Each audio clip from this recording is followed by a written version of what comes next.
Hello, everyone, and welcome to the Clockwork Cantina, episode 132. I am one of your hosts, Josh902, and this is the other host of this show. The other host of this show is currently muted. What's going on, everybody? Hello, what's going on? Hello. Hi, guys. How you doing out there today, boys and girls? We've got an awesome show for you today.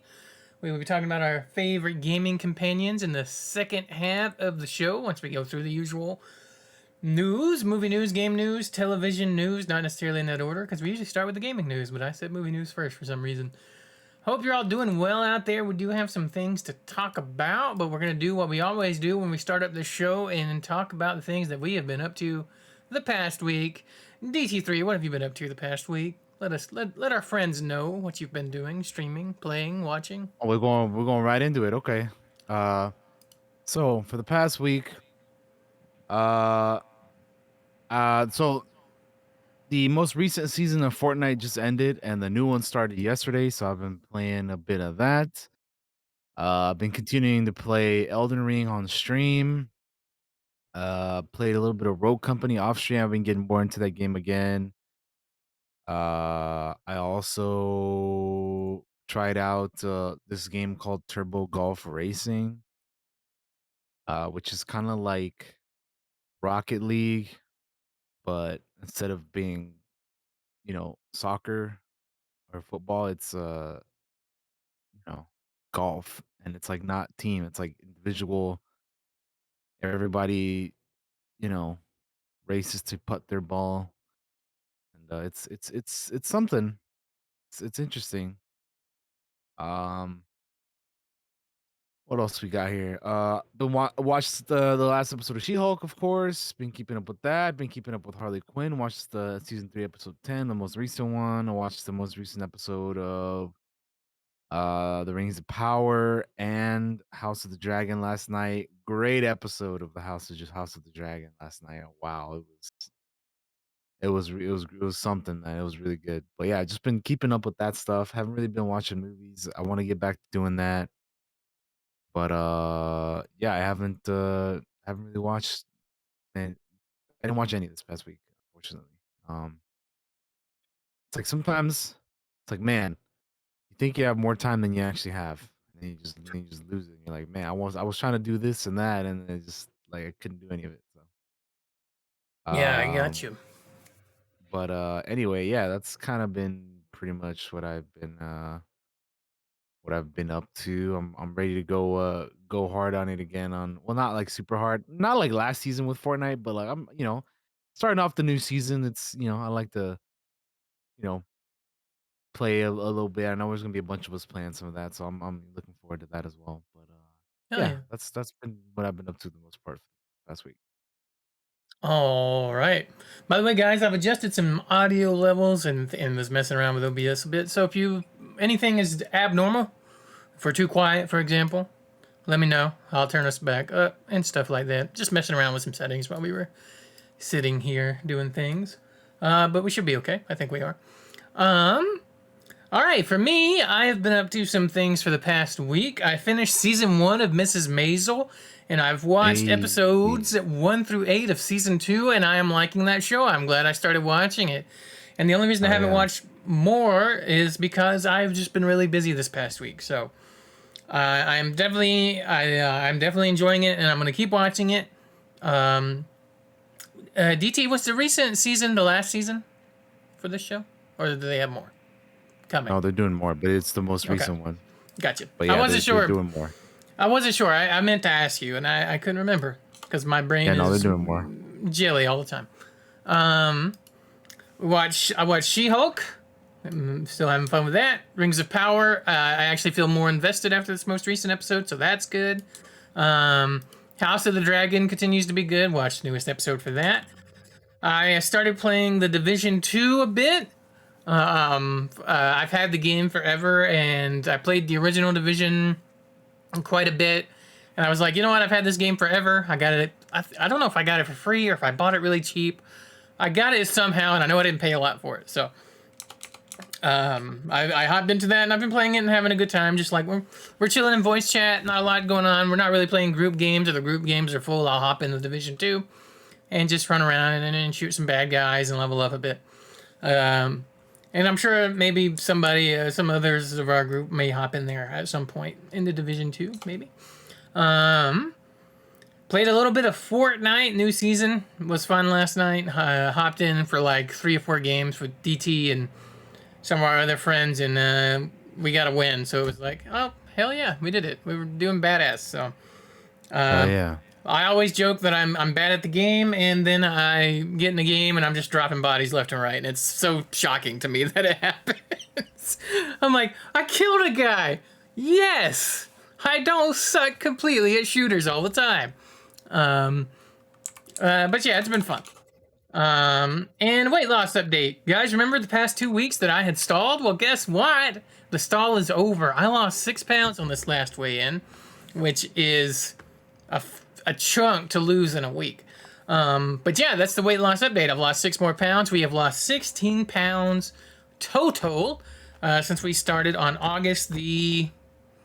I think I didn't monitor weight when I first started dieting because when you do keto, you lose water weight, and I didn't want to count that in my weight loss. So I uh, I started weighing, I think, on August the 8th, and since August 8th, we've lost 16 pounds, which is pretty fucking Hell good yeah, dude. That's good considering. stuff, dude. And I was sitting Yeah. here looking in the camera, and I was like, you know what? I can see more of my face and a little bit less of the fat. I was like, There you it's go, weird. man. And it's like, I don't know if it's because I'm letting the hair grow out or I'm letting the beard kind of run wild or whatever the fuck. But yeah, I was just like, I don't recognize that person as well as I did, which is kind of funny and kind of cool. So yeah, we just kind of hopped in without even really talking from the beginning. I was just moving along. Is there anything you want to talk about before we get into the news or anything like that, or you just want to hop right on in? No, I mean, I guess we should just go into the news. Let's do it. All right, let's hit the news then, DT. We got gaming news. Let me put up the text change. There it is. All right. What do we have first, my friend? So the first thing we have is so first of all, we had two like gaming so we had a Nintendo Direct and a PlayStation State of Play. So both of those talked about a bunch of different games. And we're gonna talk about the Nintendo Direct first because that one happened first, and then we'll do the PlayStation State of Play. But yeah, so we had a uh Nintendo Direct on Tuesday of last week, and they finally announced the title of the Breath of the Wild sequel, and it is called The Legend of Zelda: Tears of the Kingdom, and it's coming May 12th, 2023. They also showed a brief little trailer. So let's go ahead and throw this up here, Josh, so we can Sure, I check got it her up. out. All As right. soon as Twitch Let's updates. play on 3, 2, 1, go. Check her out. I have Breath of the Wild, never played it yet. So, Oh man, Breath of the Wild's so good. I know. I need to play it. Along with a billion other things. Yeah.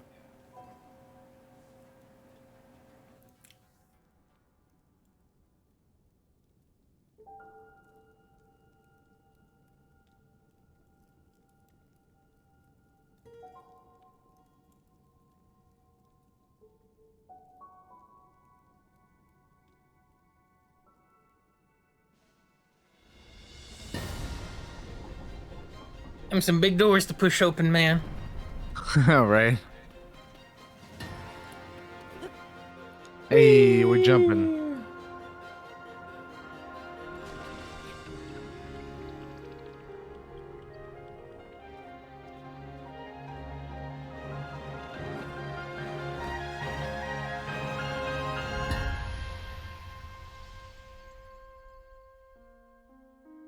The Legend of Zelda: Tears of the Kingdom. That's pretty cool, man. So You there it know, is. Finally, dude. I know we talked about it last week about what they might show at this because I think we knew it was coming, right? Yeah, And yeah, we did. it happened so early in the week that I forgot that it happened last week. It feels like it happened the week before, and I was like, when I looked at the news, I was like, oh right, all of this stuff happened. Yeah. But yeah, that's cool for the Legend of Zelda fans. I'm gonna play Breath of the Wild at some point, and I'm sure I will maybe understand more of what's going on. But yeah, that looked cool. That's awesome for those fans that are enjoying and have been waiting for some news on that. You didn't just get a title drop, you got a date drop, which is fucking awesome. Yeah, for real. So last week when we were talking about, what we could maybe hope to see or whatever, I was like, I hope we at least get the title. And we did get that. So finally, man, about damn time. I'm so glad that finally we got a damn title. Because man, I was sick of calling this game the sequel to Breath of the Wild. Like, we gotta give it a fucking name. So there it is. Tears of the Kingdom. And yeah, like you said, also a release date, which is very cool. That's May's like not too far off, man. Like that's it's still obviously a bit of a ways away, but like, compared to other games or when maybe we thought this was coming out, it's not that far away. No, not really. Um so yeah, that's awesome. Finally, man. It's good. And I love Breath of the Wild. I played it, I streamed it. You can go check out my playthrough on my YouTube. It's there. Um, so yeah, I'm definitely looking forward to checking this out when I get the chance. It's gonna be good old fun, I think. Hell yeah. All right. So moving on to the next thing that they announced or talked about here is here's something up Josh's alley. We got some Fire Emblem Engage is what it's called. And we have also a trailer for this. This one is expected to come out even sooner hmm on January 20th. So let's check out the trailer for I think Fire Emblem Engage. I think last week when we were talking about things, I was like, I would like to hear about a new Fire Emblem, but since they're talking about what's coming out, we're probably not going to see it. And here it is. It's so funny that it happened. Yep. So So let here you us go. check it 3, out. 2, 1, go. We live on the continent of Elios. 4 Elios. realms surrounding a holy land at its center. 1,000 years ago, our lands endured a vicious war with the fell dragon. Yes. We that called dragon upon thing. heroes from other worlds to aid us. Heroes known as emblems. With them, the warriors of our nations fought as one. In the end, we were victorious in defeating and imprisoning the fell dragon. He just bopped it on its In head. the years since, our world has been safe. But now, I sense a resurrection. The binding weakens. The dragon turned into a man. Count Strahd from D&D.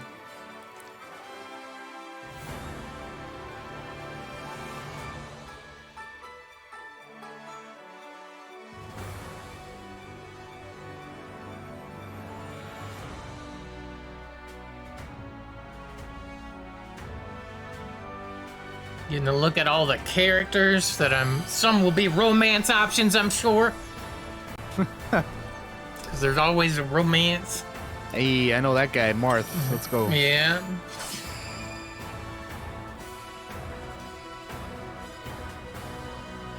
You're awake! Huh? You're really awake, yeah? You're really awake, yeah? That's how long I've been asleep.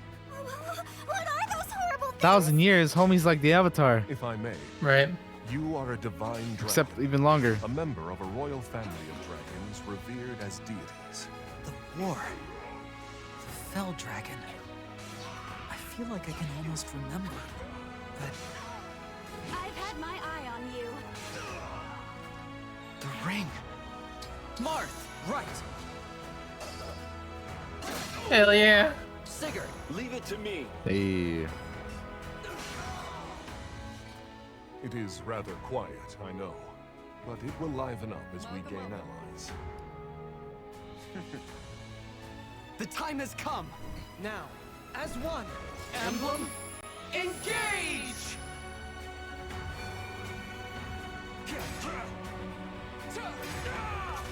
strike will decide it all. Please grant me your strength.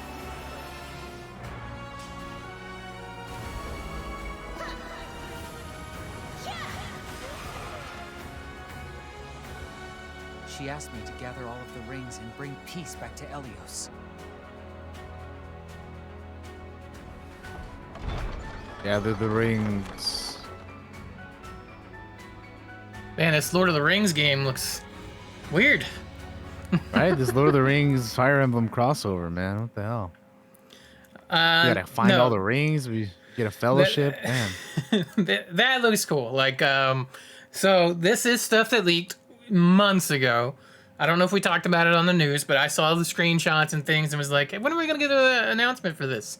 So here we are now getting announcements for it. And the reason I know the leaks were successful, I mean, were real, is that character's main hair looks fucking weird. It's red and blue. I was looking the whole time. I'm like, who's this male Harley Quinn going around here, man? Like he's got the red and blue going on. He's rocking I'm just Joy-Con like, colors. what? He's got Joy-Con Oh, yeah. colored hair. Yeah. That's true. A couple of my favorite nicknames for the main character, which you can be male or female. In the trailer, they show the mostly male. There's two of them I've seen that make me laugh, and one of them is Toothpaste Chan, which obviously cracks me the fuck up. Toothpaste, John. Wow. But my favorite is Colgate Coon. Like that is totally what I'm gonna call the main character. Man, Colgate Coon, that's fucking hilarious. So it looks. I'll admit that. Well, the thing is like the hair colors in Fire Emblem for the main character are always weird, and they always change. There's always like a special power up. I feel like that ends up changing the hair, somewhat. So, I love Fire Emblem, so obviously I'm gonna play this. I bought a Switch just so I could play like the Three Houses, and I love Fire Emblem Three Houses. It's so good. So I'm actually really looking forward to this. I look forward to using my Switch again for the first time in a while because I haven't messed with it in many moons now. It's really cool that you'll be able to summon heroes from the older games. I haven't played a lot of those older games. The only reason I know who Marth is because of Smash Bros. and stuff like that. So I probably won't even recognize some of the other characters. I really hope that they do characters. Where's Roy at, man? Come on. I really hope they do characters from some of the more recent games, like Crom and some of the others of the ones that I've played. So I'm really looking forward to this, and honestly, wasn't expecting a trailer for Fire Emblem. Like I said last week, I was like, I want to hear about the Fire Emblem, but we probably won't see it. They gave us a 3-minute trailer, and this comes out January 20th of 2023. That is so soon. Yeah, January 30th. I'm really looking forward to it. DT, have the Fire Emblems ever called to you, my friend? I haven't played too many of them. I know I played one back on the GameCube, I want to say. I forget which one that one was called, though. But, I mean, I haven't really dabbled to them too much. Yeah, I know mainly some of the characters from, like, Smash Brothers and stuff. So, that's, like, primarily where I know them from. But like I said, I did play one of them, I think, on the GameCube or something back in the day. But, yeah, I definitely haven't played any of the newer ones, that's for sure. I got you. All right. What is next, my friend? In the rest of this Nintendo Direct, they also announced that It Takes Two is coming to the Switch on November 4th. Fatal Frame Mask of the Lunar Eclipse, which is a remake of the Wii game, it's coming to the Nintendo Switch later next year. And then they talked about how a new hero is coming to Wave 3 for the Xenoblade Chronicles 3 expansion pass, and along with more heroes coming as well. Wave 2 is coming in October 13th, so less than a month away from now. There's going to be a fitness boxing game called Fist of the North Star coming on March 2023. They also said that Tunic, the puzzle adventure game that released earlier this year, is coming to the Switch on September 27th. So next week. Front Mission. A lot of the remakes of Front Mission are coming to the Switch. So the first one is coming in November, Front Mission 2 in 2023, and Front Mission 3 sometime in the future. Story of Seasons: A Wonderful Life, originally a GameCube game, is coming to the Switch in summer of next year, 2023.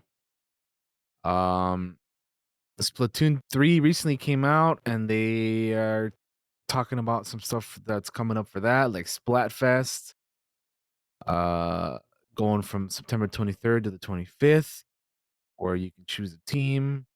Uh, and then they also said that many free updates are coming for the game in the future.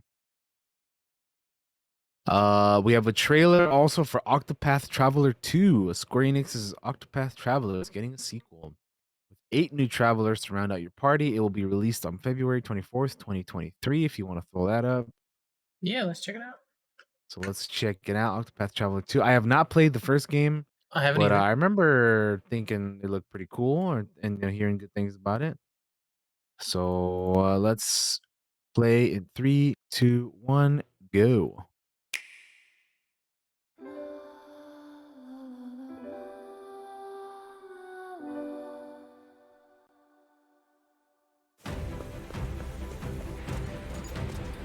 Oh, give me that pixel art. I love it. It always looks this. I love the art style of these games. Love them. Introducing a brand new game in the Octopath Traveler series. 8 new travelers embark on a journey through the land of Celestia. With that, Celestia. a world without conflict. Warrior Hikari. Bloodshed. I'm going to become a star. The dancer I bring Agnia. smiles to people's faces, just like Mama. I'm hitting the road.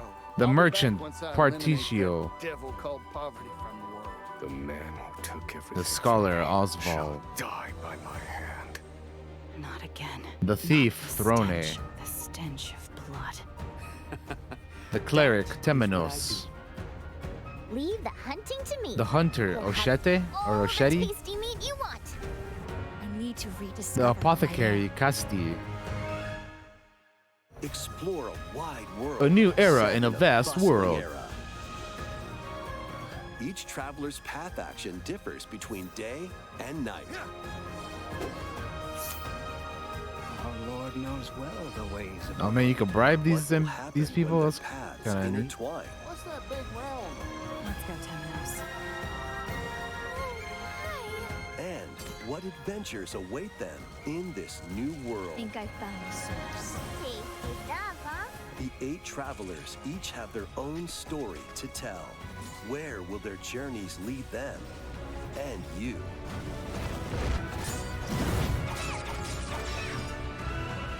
Octopath Traveler 2 launches on Nintendo Switch February 24th, 2023.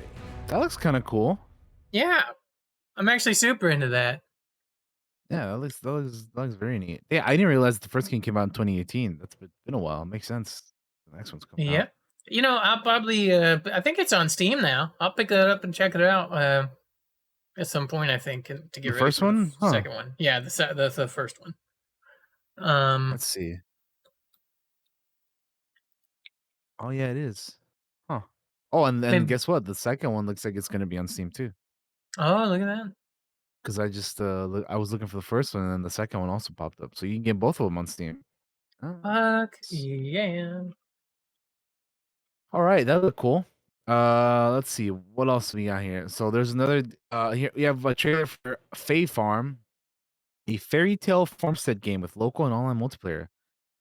Which looks a lot like Animal Crossing, they say, which probably also is gonna have some Stardew mix in that. So let's check this out. Coming to Nintendo Switch in spring of 2023. Let's play in 3, 2, 1.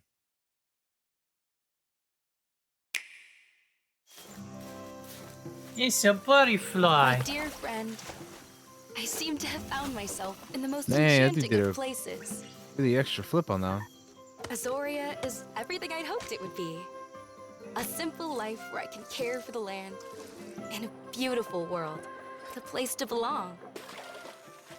Every day, I explore something new. So this definitely There's so already much to seems do. like the type of I game wish for I had people who time for love it all. Animal Crossing and Stardew Luckily, I have and friends those here, types of games. Like this and seems everyone like plays a just part to like cultivate right this up that world we all alley. share.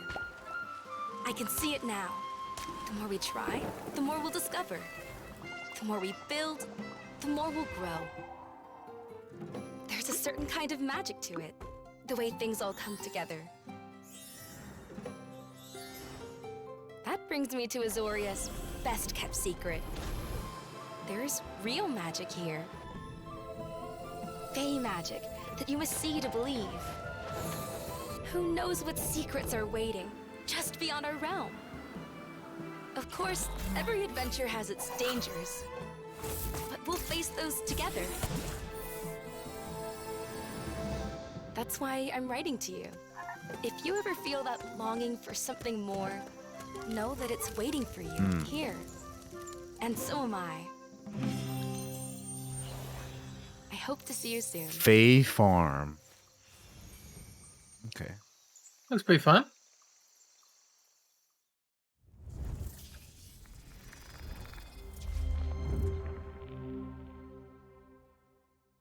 Cool. Phoenix Labs. Weren't they the ones that made that other game I wanted to play? Fucking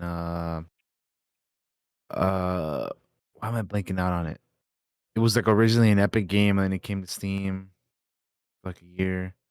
I'm blanking on the name, but anyway, I think they did that one too. On their website, they have just Fae Farm and Dauntless. I don't Oh know shit, if maybe there's it's anything not else. them. Huh? Thought it was them. Okay, well, never mind. All right, we can move on. Final Fantasy, Theatrhythm final bar line. If you got a title that's hard to say, you've got a bag. You should. That's bad. You should game makers. Anyway, yeah, that's a weird title, but there's 385 songs in it's a rhythm game. There's 385 songs in this game, which will be released on February 16th. Near Octopath Traveler and Live Alive. I don't know. We'll also get songs in the game. So there's a trailer for that. We can throw it up, I suppose. See what the hell. I mean, it's a rhythm game, so kind of Let me open it. know what to expect there. But we'll still throw it up anyway. I'm ready. All right, 3, 2, 1, go.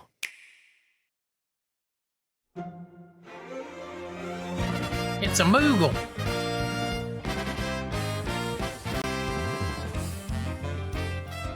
Ba ba da ba ba ba ba ba da.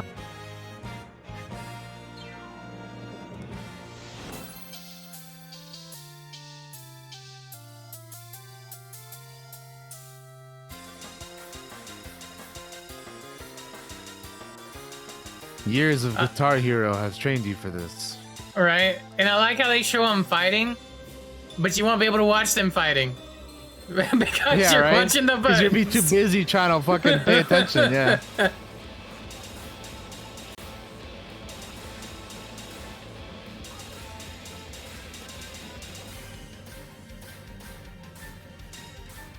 The music's so good, though. I love the music from Final Fantasy.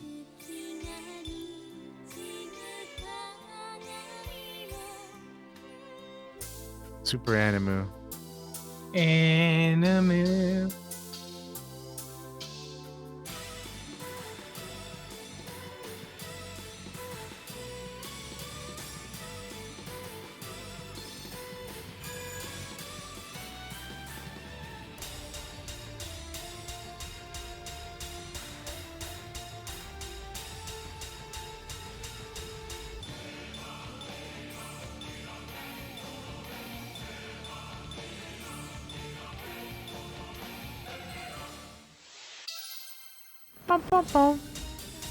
Oh, there you go, Near.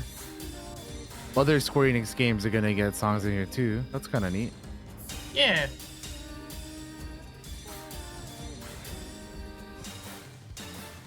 There you go, Octopath Traveler, dude. Chrono Trigger.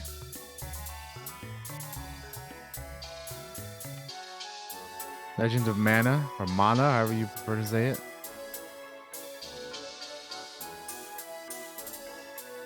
I'm getting anxiety watching this. Well, we don't have to watch all of it. We can stop here. We No, I just meant that watching all the colors and the. I'm like, No, I it's need all to. good, but- My brain's like, hit him now, do it right. You know what I mean? No, it's fine. Like we kind of get the gist of what the game is anyway. It's fine, you know. Wow, this goes on for another It minute does. and a half. It does. That's why I'm like, we can just stop there. Okay. But there you go. You guys get it. It's a Square Enix Final Fantasy rhythm game. That'll have DLC from other games and whatnot. I mean, it's cool if you're into that kind of stuff. What else did they talk about? Mario plus Rabbids Sparks of Hope is coming in October. Ahead of that, they are going to be showcasing how exploration works.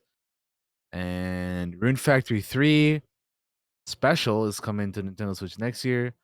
Rune Factory series and a new game in the series is expected in the future. Rune Factory 5 was released earlier this year.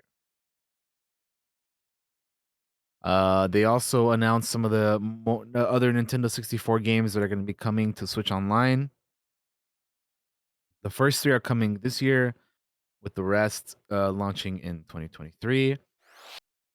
They also said that GoldenEye 007 is coming soon to the Switch Online expansion pack with online multiplayer. A couple of the games they talked about here was Various Daylife, an RPG who was worked on by developers who designed or worked on Octopath Traveler and Bravely Default, coming to the Switch. Factorio coming to the Switch on October 28th. IB, a 2D exploration game by PlaySim, where a girl gets sucked into a mysterious world, coming into the Switch spring of next year as a remake to the 2012 classic Japanese game, which is already out on other platforms. And then we have a couple of updates on several of the Mario games, like Mario Strikers Battle League, Mario Kart 8 Deluxe, and Mario or Nintendo Switch Sports. There's a free update coming for Strikers that will include Pauline and Diddy Kong, plus new stadium gear, or no, plus a new stadium and gear coming this month. Mario Kart 8 Deluxe, there's gonna be 2 new courses coming in with Wave 3 of the the game for the course pass. You're getting Mario Kart Tour and Peach Gardens from the Mario Kart S. They will be released sometime this year. Nintendo Switch Sports Golf is coming with online play, allowing for up to 8 players, originally slated for the fall. The update is now planned for holiday of this year. They announced Pikmin 4, which is the next game of the mainline, or the next mainline game in the franchise, coming next year. No gameplay was shown, but Miyamoto did say that the Switch makes controlling the tiny Pikmin simpler. They showed off some Just Dance 2023, which is coming in November 22nd. Harvestella, which is another farming sim game, where you combat monsters, is coming on November 4th. A demo is available in the eShop now. They have a trailer for that if you want to throw that up. Yeah, let's check it out. So we can see what that game is about. So this one's called Harvestella. 2-minute long trailer. Let's see what this game is. 3, 2, 1, play. Fantasy violence, language, A planet use of with alcohol. 4 giant crystals called Seaslight.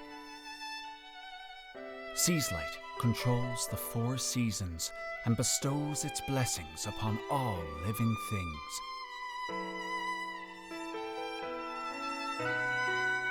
In your life here, amongst the lush nature of Lethe Village, you till the land, raise crops, and live alongside the bounty of the seasons. And yet, at each turn of the season it comes, withering all life in its wake, Quietus. Set out on a journey with your friends to uncover the mysteries of Quietus. The road ahead will lead to all kinds of adventure and new encounters, and eventually, the very truth of the world itself.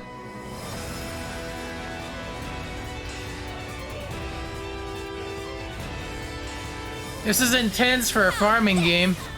Right? Don't underestimate a scientist. May lost souls find repose. I'm coming to help. Humanity.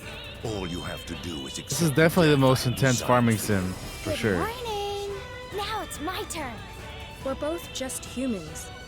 I don't know what you think, but I feel calm around you for some reason. I really like that about you. This is the story of those who live alongside the seasons of life and death. Harvestella. Damn. It really does feel like very Final Fantasy decided to farm, you know? Like, yeah, it's very intense for a farming. I mean, it's Square Enix also, so you know, there you go. Makes sense, right? I was not expecting that when we were like, let's check out this trailer. Fucking Yeah, intense music, combat. I was not expecting it at all. Same. Damn. Well, anyway, that's Harvestella coming out November 4th. You can play the demo on the eShop. So, they also showed more of Bayonetta 3, alongside some previously known characters like Luca and Jean, and the new ally Viola. This game is launching on October 28th. Rain Code, investigate a city of perpetual rain and Rain Code, coming spring 2023. They also announced that Resident Evil Village is coming to the Switch via cloud on October 28th, and that there's a demo you can play now with DLC coming on December 2nd. Resident Evil Biohazard, Resident Evil 2, and Resident Evil 3 are coming to the Switch via the cloud later this year too. The Kung Fu game Sifu will be released on the Switch on November 8th. Crisis Core Final Fantasy VII Reunion is launching on December 23rd, or December 13th, rather. And Radiant Silvergun, the classic shoot 'em up game, will be released on the Switch. Was actually probably already released now. Endless Dungeon will be releasing on the Switch next year. Tales of Symphonia Remastered coming to the Switch early next year. The Life is Strange Arcadia Bay Collection, which will be combining Life is Strange Remastered, Life is Strange Before the Storm into one bundle, will be coming on the Switch on September 27th.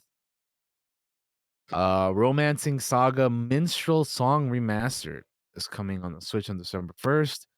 Lego's Brick Tales is coming to the fall on Nintendo Switch.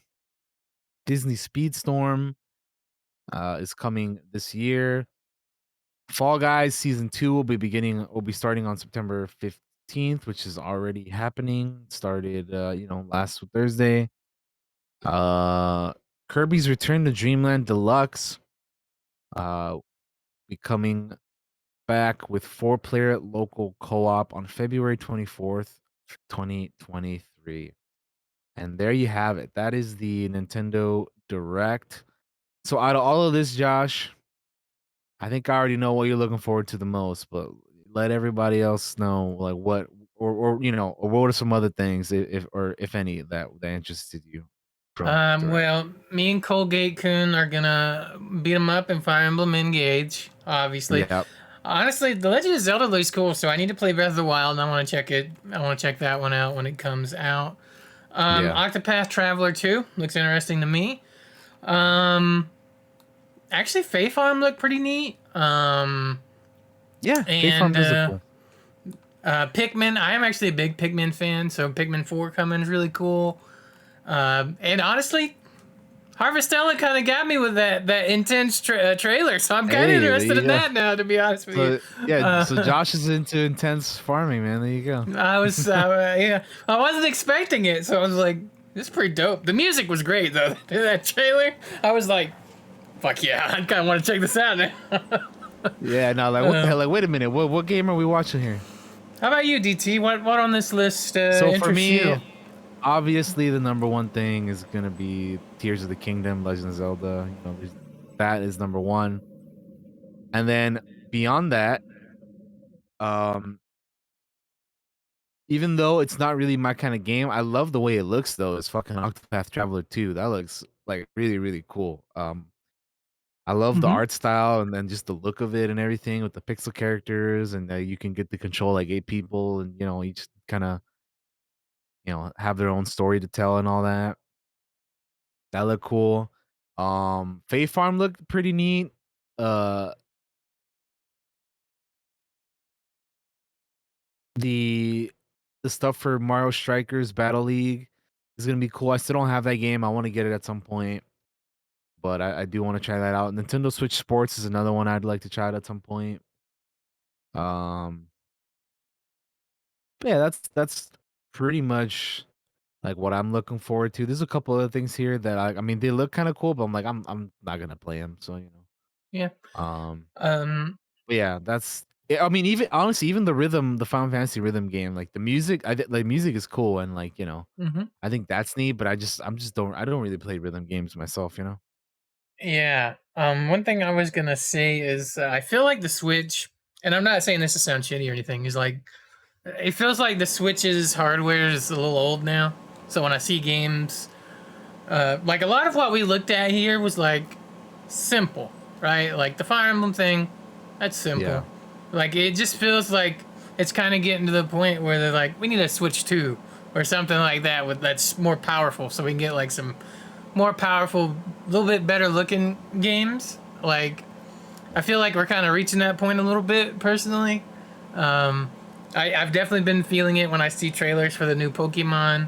I definitely felt it at one point in the Fire Emblem Engage trailer, where it was like, ooh, that does not look that great.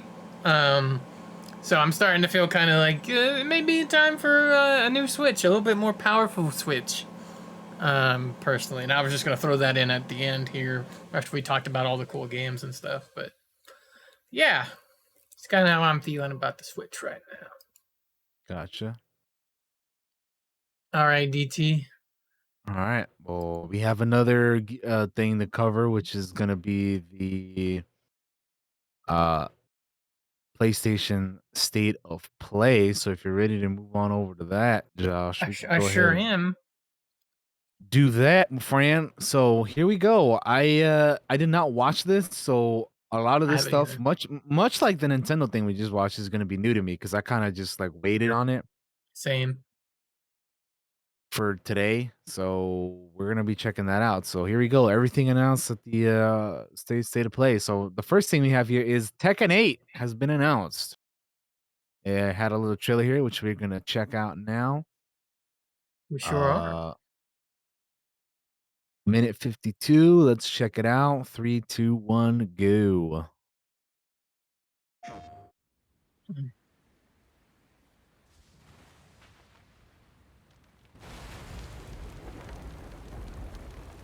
Man, I haven't played a Tekken game in fucking ages.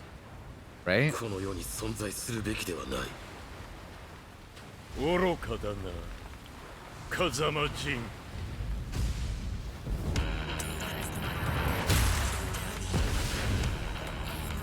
Fight. Damn, that kick. Damn. Right?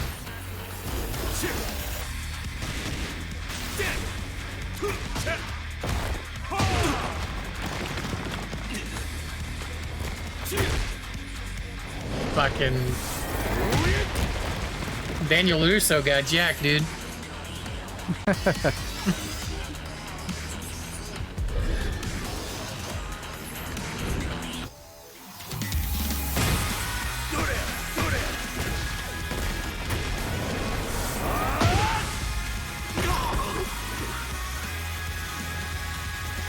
Fucking fighting games have such badass music.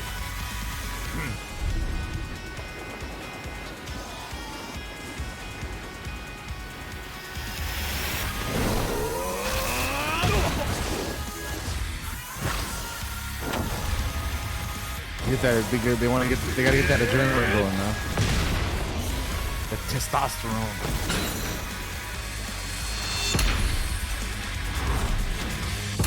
Tekken 8. Stay tuned. PS5. Stay tuned. That's This pretty is cool. funny because most things will be like, you know, this year they're coming out later this year or whatever, and this is just like stay tuned, guys. That's, I don't know why. I don't know why it's funny to me, but it's just No, you're right. That's pretty funny. Anyway, so Tekken 8, man, what do you think? I haven't played a Tekken game in ages. Like we've talked about how we're not really fighting game guys, but I'm interested in the new Street Fighter. And I might check out Tekken 8. I mean that little bit of a trailer there was pretty dope. You know, it kind of got me into it a bit. Don't know anything about Tekken story or any of that shit, and there's obviously some of that in this trailer. And I'm like, I have no idea what's going on. I'm just gonna watch these two muscle out dudes beat the shit out of each other because I'm into martial arts right now because Cobra Kai ended. So it's like, hell yeah, like it's cool. It looks neat. Yeah, points for the trailer being cool and having cool music. Hell yeah. Awesome. Yeah, I don't think I've played a Tekken game since like PS1 or PS2 era, so it's been a long time. Been a minute. But yeah, so you can tell I'm not really like super into these games, but no, I mean that looks fine. I don't know what the hell's going on story wise or anything like that, so I don't know. I mean the trailer was fine though, yeah. Just dudes beating the shit out of each other. I mean, that's cool. Moving on, we have a couple of VR games that they talked about next. One of them is PlayStation VR 2, or these are coming. Yeah, these are coming for the PlayStation VR 2. Star Wars: Tales of the Galaxy's Edge Enhanced Edition. So coming next year. Let's check it out. Just a minute long, so not super long. 3, 2, 1, play.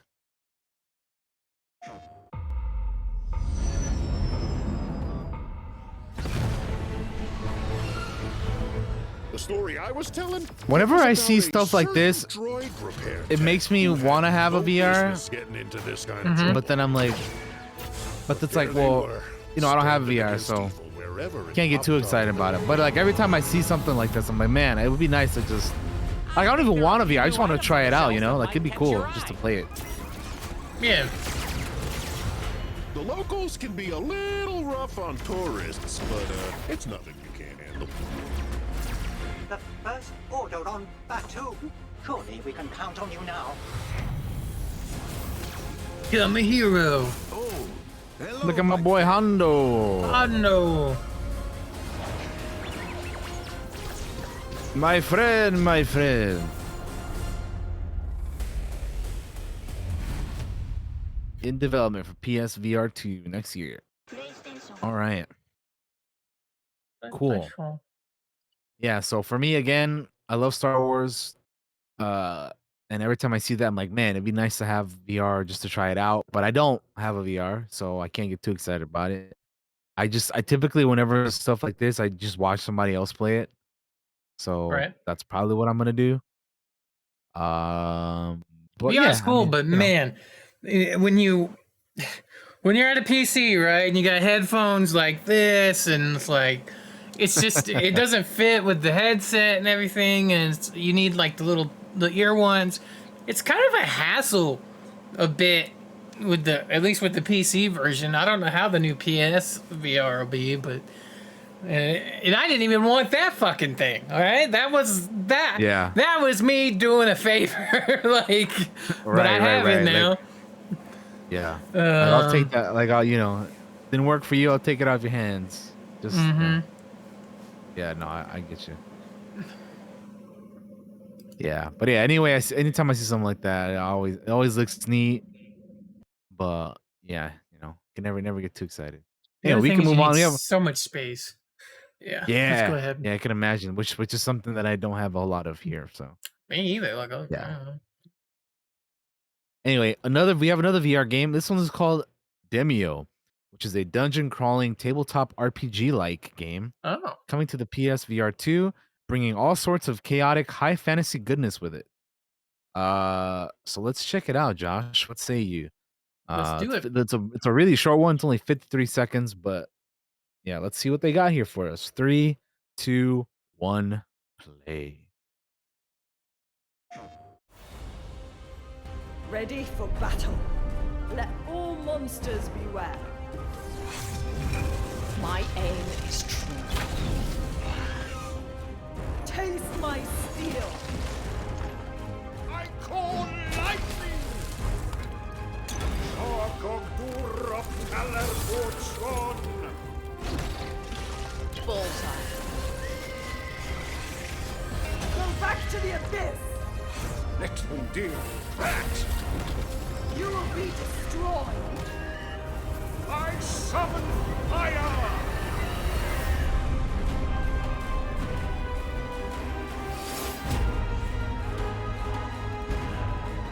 There you go, Demio in development for PSVR 2. Now, honestly, the idea of that is really cool. Like the idea of like we could sit here and obviously this is going to be something that's not a DM can go in there and make, but they're going to have it set up with like a story and something. But you could get in there with your friends and like you all got VR and you go in on the battlefield and you look at your minis and they're moving and doing things and you're rolling dice. Like it's almost like playing it for real. So the idea of it is really cool. And it's something that I hope will continue to be explored in a VR space. Like I know years ago when VR was first being discussed, people were like, think about what you could do with like a tabletop RPG, like actual, you know, Dungeons and Dragons 5e. It's like we play it online all the time with our browsers and stuff, but imagine we could all put on a VR headset, sit around a table with each other, zoom in on the action, react when we're playing when something bad or cool happens, you know, like, and see each other doing it. That's what I want out of VR, is those experiences. That'd be cool. Yeah. Yeah. So it's cool that somebody's kind of doing that here, with this. So in other words, like the idea is cool, but like the execution kind of maybe could be done better. Well, I just it needs to be refined more. So obviously the first thing is taking the first step. This is the first step, right? So like what I would want is what I have now with D&D, which is I can go in and plan out things and build maps and import them into a thing. Let me do that, but let me do it with VR, right? And like set everything up and story triggers and stuff like that. Obviously, it'll take a long time to get there. I don't think this looks bad by any means. It's just, you know, it's just the future is more interesting than what I'm seeing here at this moment in this little confined thing of VR, right? So Yeah. interesting nonetheless. Alrighty then. After that, we have Like a Dragon Ishin, which is a remake of the Samurai starring Ishin series from Yakuza developer Ryuga Gotoku Studio. So let's check it out. This is coming out in February of next year. So 3, 2, 1, play. Bring on the samurais. Kyo, 1867. A lone samurai embarks on a secret quest for revenge and sparks the greatest revolution in Japanese history. 時代を動かすはずの男が時代遅れの男に切られ死ぬ。しかもこの世に存在しないはずのもう一人の自分に切られることになるんやからな。なあ、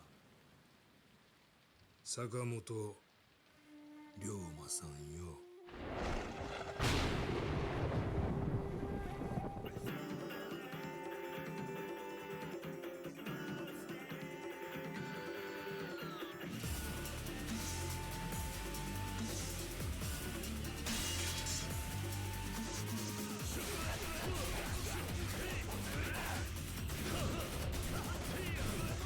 Damn.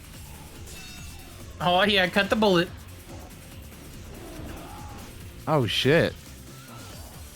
So much blood. I love it. All I know is this looks like my kind of game, dude. Let's go. I want to play this. I'm so down for this. That looks great, dude. Looks cool. Oh man. Yeah, that looks like a lot of fun. PlayStation. Hell fucking yeah, dude. That looks rad as hell. I'll be honest, I just wish listed that on Steam, dude. That looks great. Um yeah, I mean, I don't know what else to say. That looks awesome. Yeah, it looks really cool. I need to get into the Yakuza series. Because I haven't played any of them. I've been meaning to for a long time. I have a couple of them. I have like Yakuza 0 and I guess that's the only one I have actually. Never mind. But I'm meaning to get into them. And I guess like if I were to play this one first, it wouldn't really spoil anything, right? It's like way before and all that. So I don't know. I have I no clue. I assume yes. I would assume so, but yeah, you never know. I don't know. I want to get into the series, and this looks like an awesome time. Like it looks like really really fun. So I wanna check it out. Apparently, they said Ghost of Tsushima is responsible for them bringing this game to the West. So, hats off to Ghost of Tsushima, Hey, man, for Ghost of helping Tsushima's the. getting shit done. Hell yeah. Yeah, hell yeah. Fuck pretty yeah, dope. dude. I love that game, dude. All right. Now we have a mystery road game called Pacific Drive that will send you on a wild trip. So let's see what we got here, man. Pacific Drive. 2-minute trailer.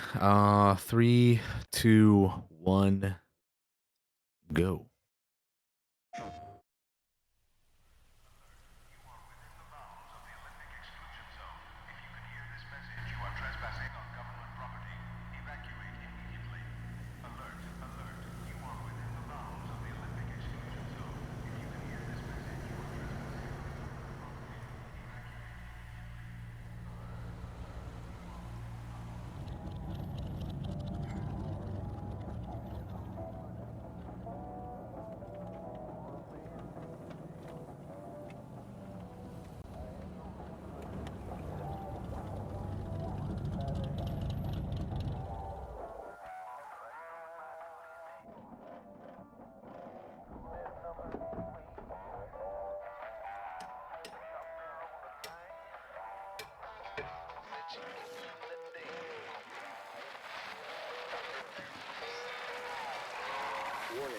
Warning.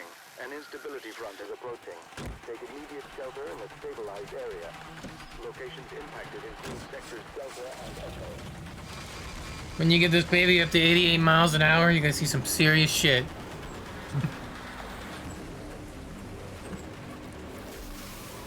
See, I told you.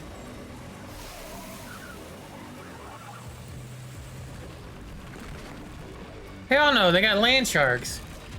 What the hell is this game, dude? I have no idea.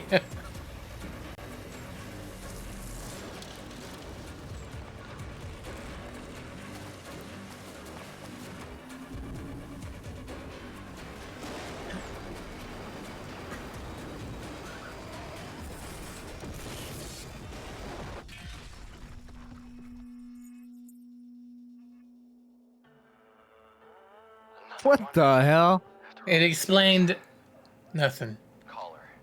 So, based off of this trailer alone, this game to me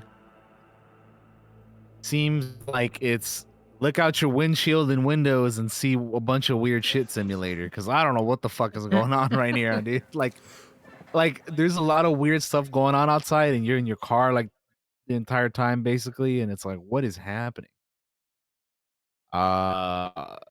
Yeah, I don't know. Apparently, it's gonna be a first-person journey though, attempting to escape a hostile and terror-filled land in a tricked-out car. Coming next year to PS5. Yeah, I don't know. What'd you think of that? That looks very very bizarre. I'll just be honest. Not my type of game. You know, it's not my type of game. Like driving around in the car, seeing shit, and like horror elements. It's just not my type of game. So it didn't really interest me that much. The only thing that interested me was me making jokes at it. You know, like, that's it. All right. Just not for me. Next up, we have a mech game called Synduality. It's a mech planet crawler. So let's check it out. In 3, 2, 1, play.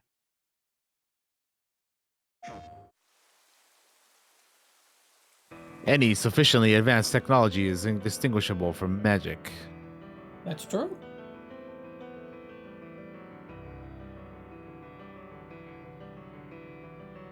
In your world, you call it science. In my world, we call it magic.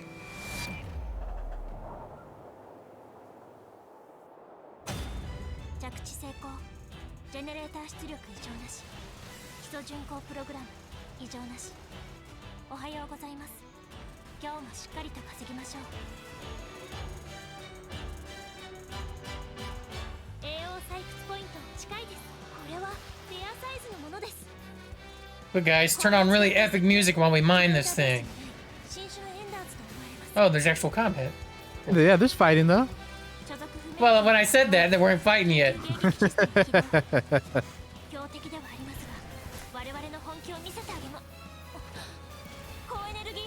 What the fuck? That's a big ass, whatever the hell that thing is.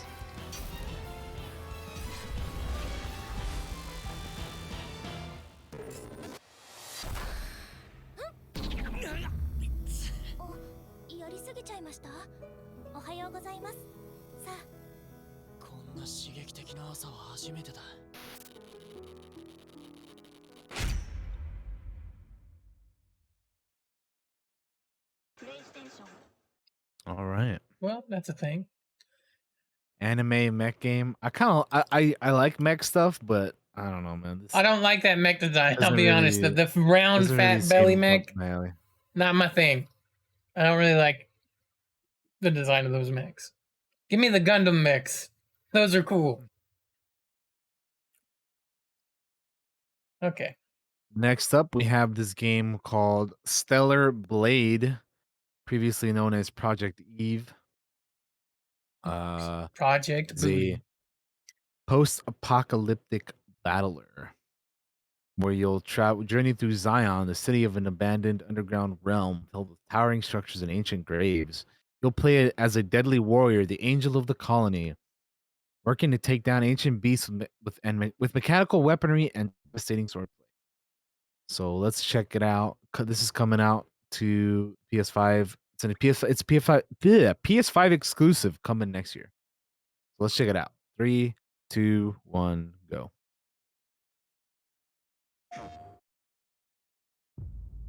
Sony Interactive presents. 그날은 갑자기 찾아왔지. Beard 그놈들은 physics. 무자비했고 인간들은 무력했어.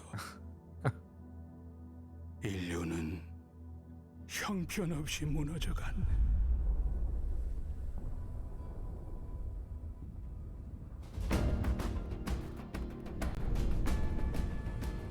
자이오니아, 버려진 자들의 도시지. 전성기에는 10만 명 이상이 살았던 곳이야. 황무지 아래 건설한 도시라니.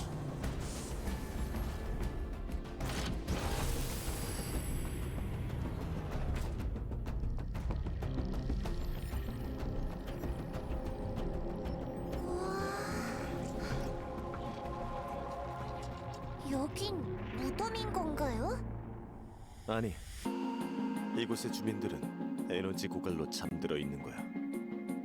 이대로 간다면 영원한 어둠뿐이지. 이봐, 우리를 도와줘. What the hell is that?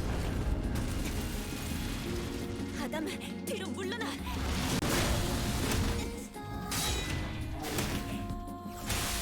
Is this anime Dark Souls? It looks like it, don't it? With jiggle physics. Wow. Yep.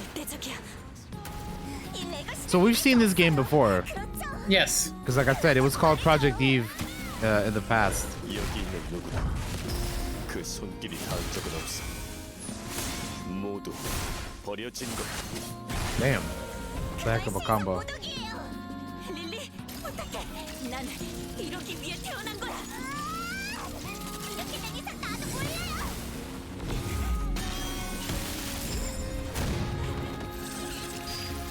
콜롬니의 천사여, 이번에는 우리를 구원할 수 있겠는가? Zenyatta looks different, man.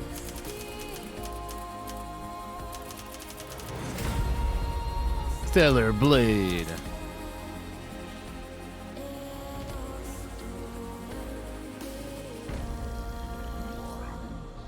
All right. There you have it.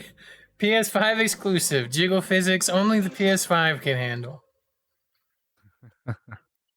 It's all right though. They say it's an exclusive for now. PC will get it in like a year or two, man. It'll be all right. All right. I mean, the game looks pretty neat. I mean, it's not. I don't know if it's like really calls to me that much, but I mean, it looks all right. I'm not like hating it or anything, but Yeah. I don't know. I just It don't know looked if very it's like my pretty. kind of game. Graphically, it was very pretty. Yeah. This next thing though is the one that I didn't watch this live, so when I heard about this thing, I was very excited to check this out. I didn't watch it. I saved it for today, so we can check it out here live on the podcast. But I am excited to check this out. So this next game is called Rise of the Ronin. It's a new adventure from Team Ninja, set in 1863 Japan. You'll play a samurai warrior journeying through a war-torn world. Coming exclusively to PS5 in 2024. So let's check this out, dude. I'm hyped to see what this is finally about. I've been hearing about it for past week now, so I wanna check it out. 3, 2, 1, go. Sony Interactive Entertainment presents.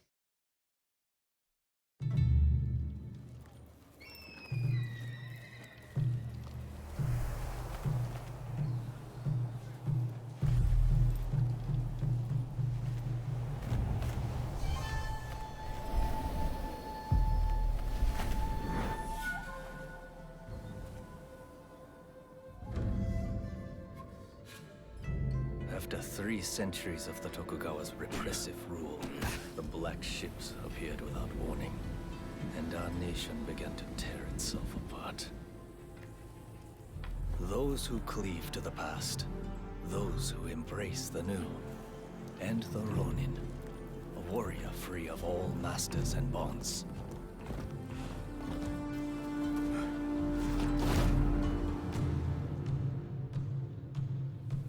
I will watch over you all as your blades carve a new future. Oh. Damn. Damn.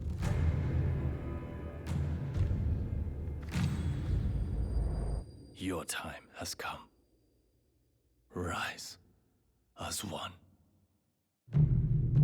Man, that looks bad fucking ass, dude. Hell yeah. That's my kind of game for sure right here. Definitely looks pretty cool. Came out. Oh. Goddamn. Oh, it ain't over. It ain't over.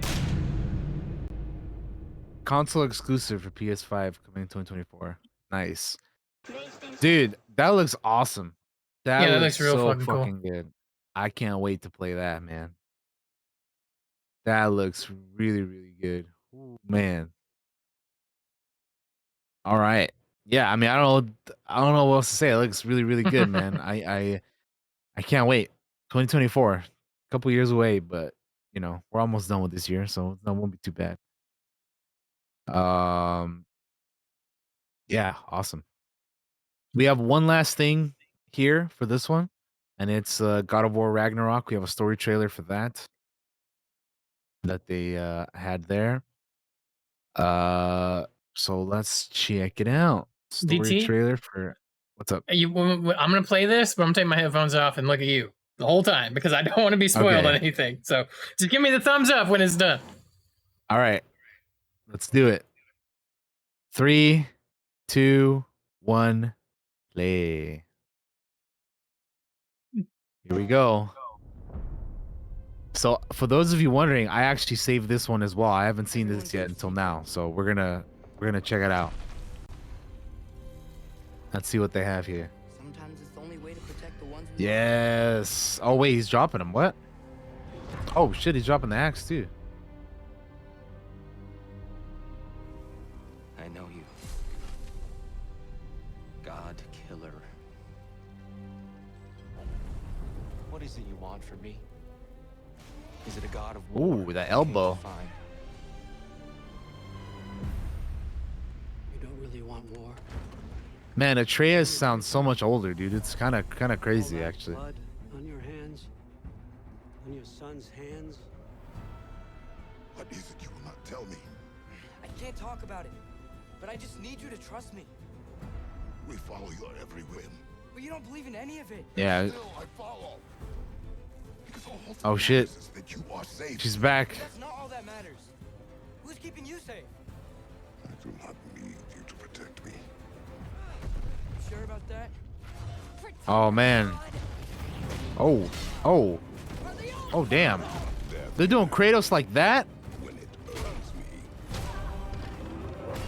Jeez.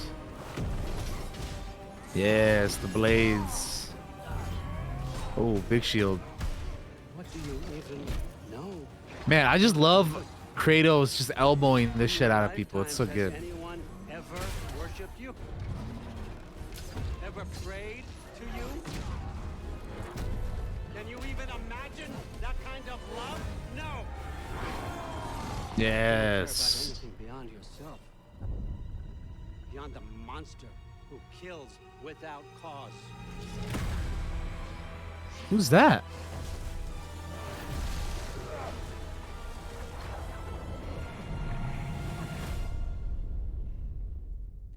Huh.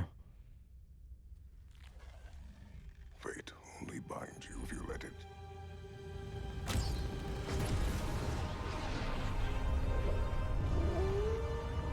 That's kind of crazy. Do what is necessary. Look at that. Not because it is written.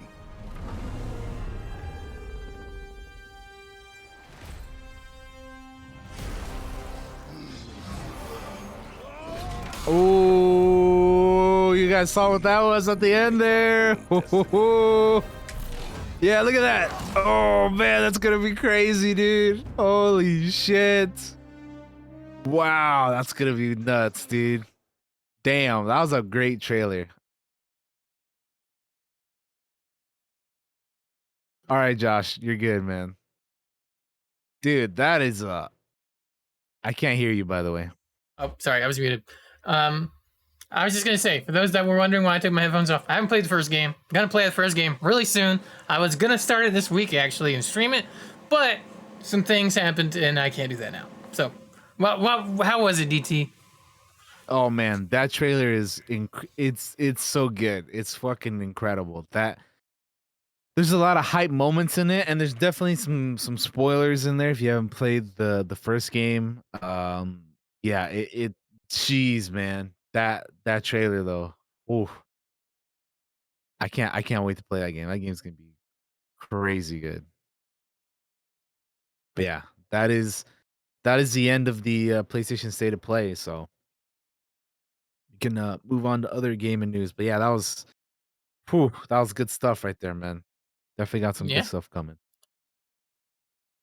Yeah. All right. So moving on beyond the Nintendo Direct and State of Play, it was announced that The Sims 4 is going free to play next month. So EA and Maxis are making the game free to play starting next month.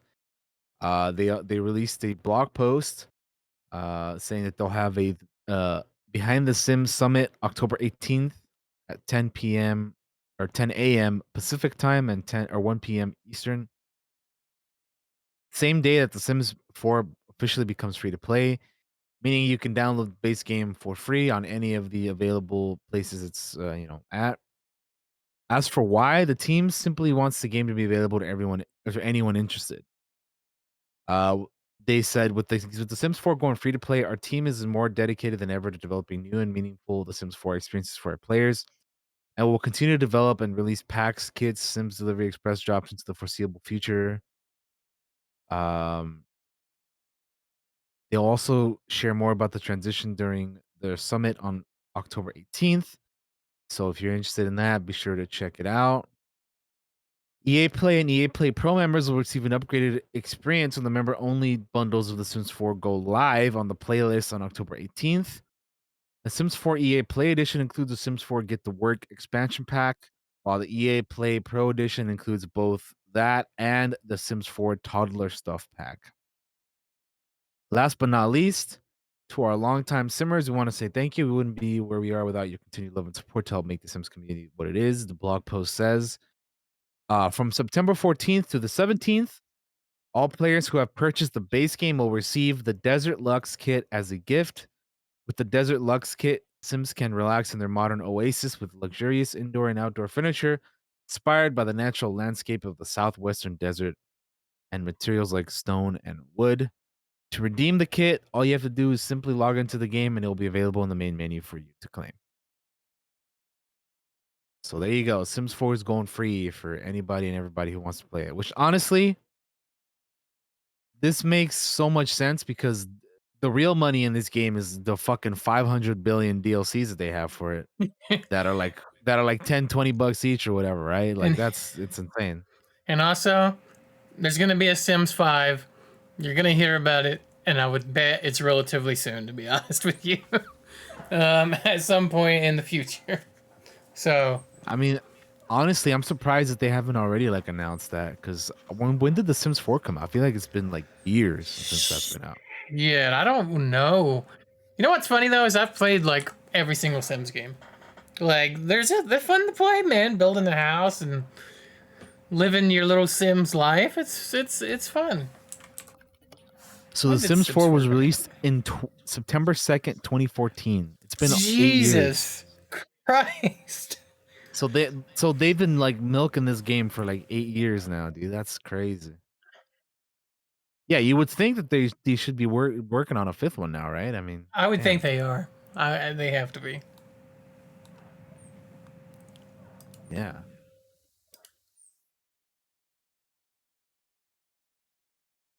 So yeah, we'll see about that. All right. Next thing we have some. I know you when we watched the Tekken stuff. You said you were looking forward to Street Fighter 6, so we have some Street Fighter 6 news to talk about here. And that is that they have revealed the full launch roster and the World Tour opening movie revealed as well. So we have a little bit of a little video to watch. It's like a minute 10.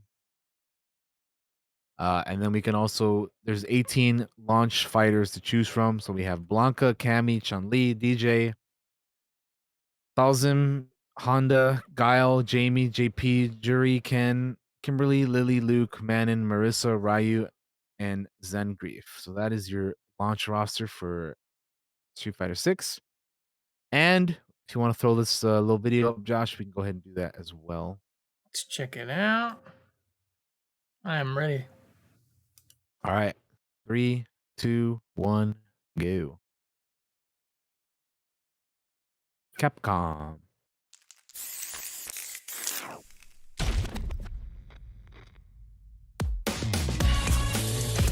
That's really loud. So I've been thinking about strength, man. Strength, might, the power to fight. Is it money, authority, a cool job, a ton of likes? Okay.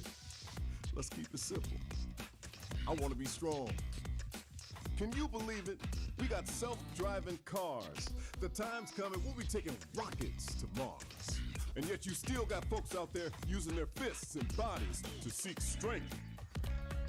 Yeah, I hear you, man. We're all a bunch of fools. But, you know, if you want to know about strength, you just gotta get to it. We fighting fools are all getting to it on the streets. There you go. Street Fighter 6 coming next year. I still think the shape of the 6 is so weird. I'm like, whoever designed the 6 for Street Fighter 6 is like... It does look strange. I do not disagree at all. It is a weird looking 6. But anyway. Yeah, I mean, you guys know I'm not really into fighting games. So, I mean, I think probably this check is this out. more, yeah, Josh will let us know probably what this game's all about. So, And I don't even play a lot of fighting games, so hell yeah, that's cool. all right. Next thing we have is a Resident Evil 4 remake confirmed for PS4, and there will be a Resident Evil showcase coming next month. So let's check this out.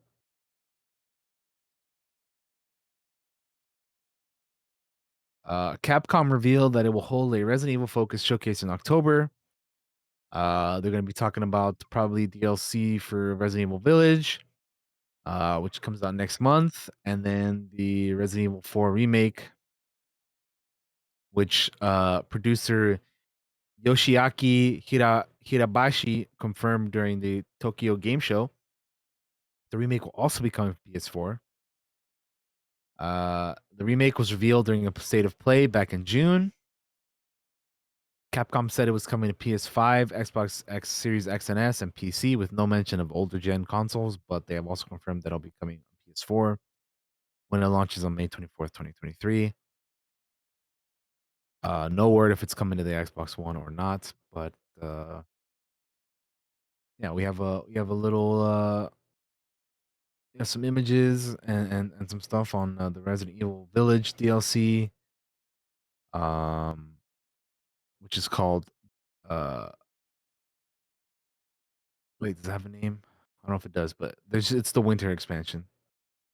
But yeah, you'll get to play as Rose. Actually, this does have a name. It's called Shadows of Rose. My bad.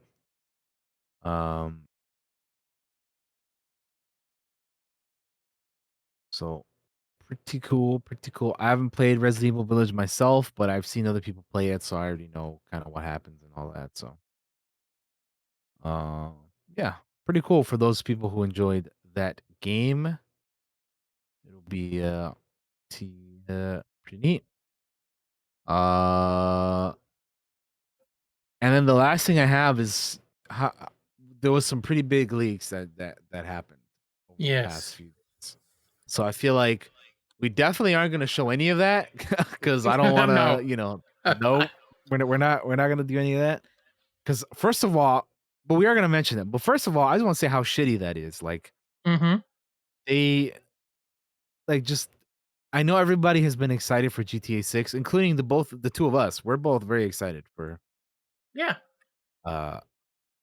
For GTA 6, but this isn't the way to do it, man. Whoever like hacked into their stuff and leaked all these things, like that's not the way to go, man. I just and then the other thing, like after these leaks came out and you're seeing people like saying how bad it looks, like, oh, you don't say a game that isn't done yet doesn't look done. That's the thing. People do not really? understand how game development works, dude. That game does not look good until you get to the fucking final phases of it. You know what I mean? Like, when you see demos and stuff at like E3s or Summer Games Fest or the gaming events, bro, that's just a slice they took out and fixed up to what it will look like at the end of the fucking, when the game actually comes out. Before any game comes out, it runs like shit. It has a really bad frame rate. It's not optimized. That's not what's important. You've got to get the base systems in there.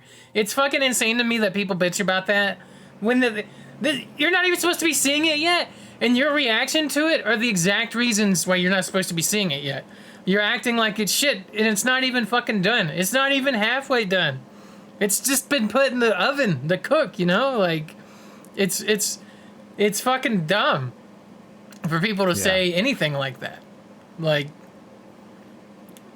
and it sucks for the people that are working on it. Like, they're working on it. Like, you can feel however you want to feel about the leaders of a company, right? Whatever. They're the bagmen, the rich dudes, right? But there's a lot of people that work their asses off to make something truly special, and that they put their heart and soul and time and love into. And it kind of got ripped away from them. The reveal got ripped away from those people. Like, those are the important people. Like, if you hate a company, what the fuck ever. But there's a lot of innocent people that work at that company that are going to be affected by this. They're going to have to work more. They're going to have to crunch more. They're going to have to do a lot of more shit because somebody hacked into their shit, stole video, stole screenshots, stole source code, which, if that's really fucked up. And, and Rockstar's confirmed all that now, for the most part, I believe. So it's really sucks that what should have been special for this game is forever going to be marred by it being leaked, which is a bummer for those people. I haven't even really seen the leaks too much. I saw a couple screenshots, and that's all I saw. Like it was like it's a bummer. Yeah. A lot of shit is leaking lately. It's weird.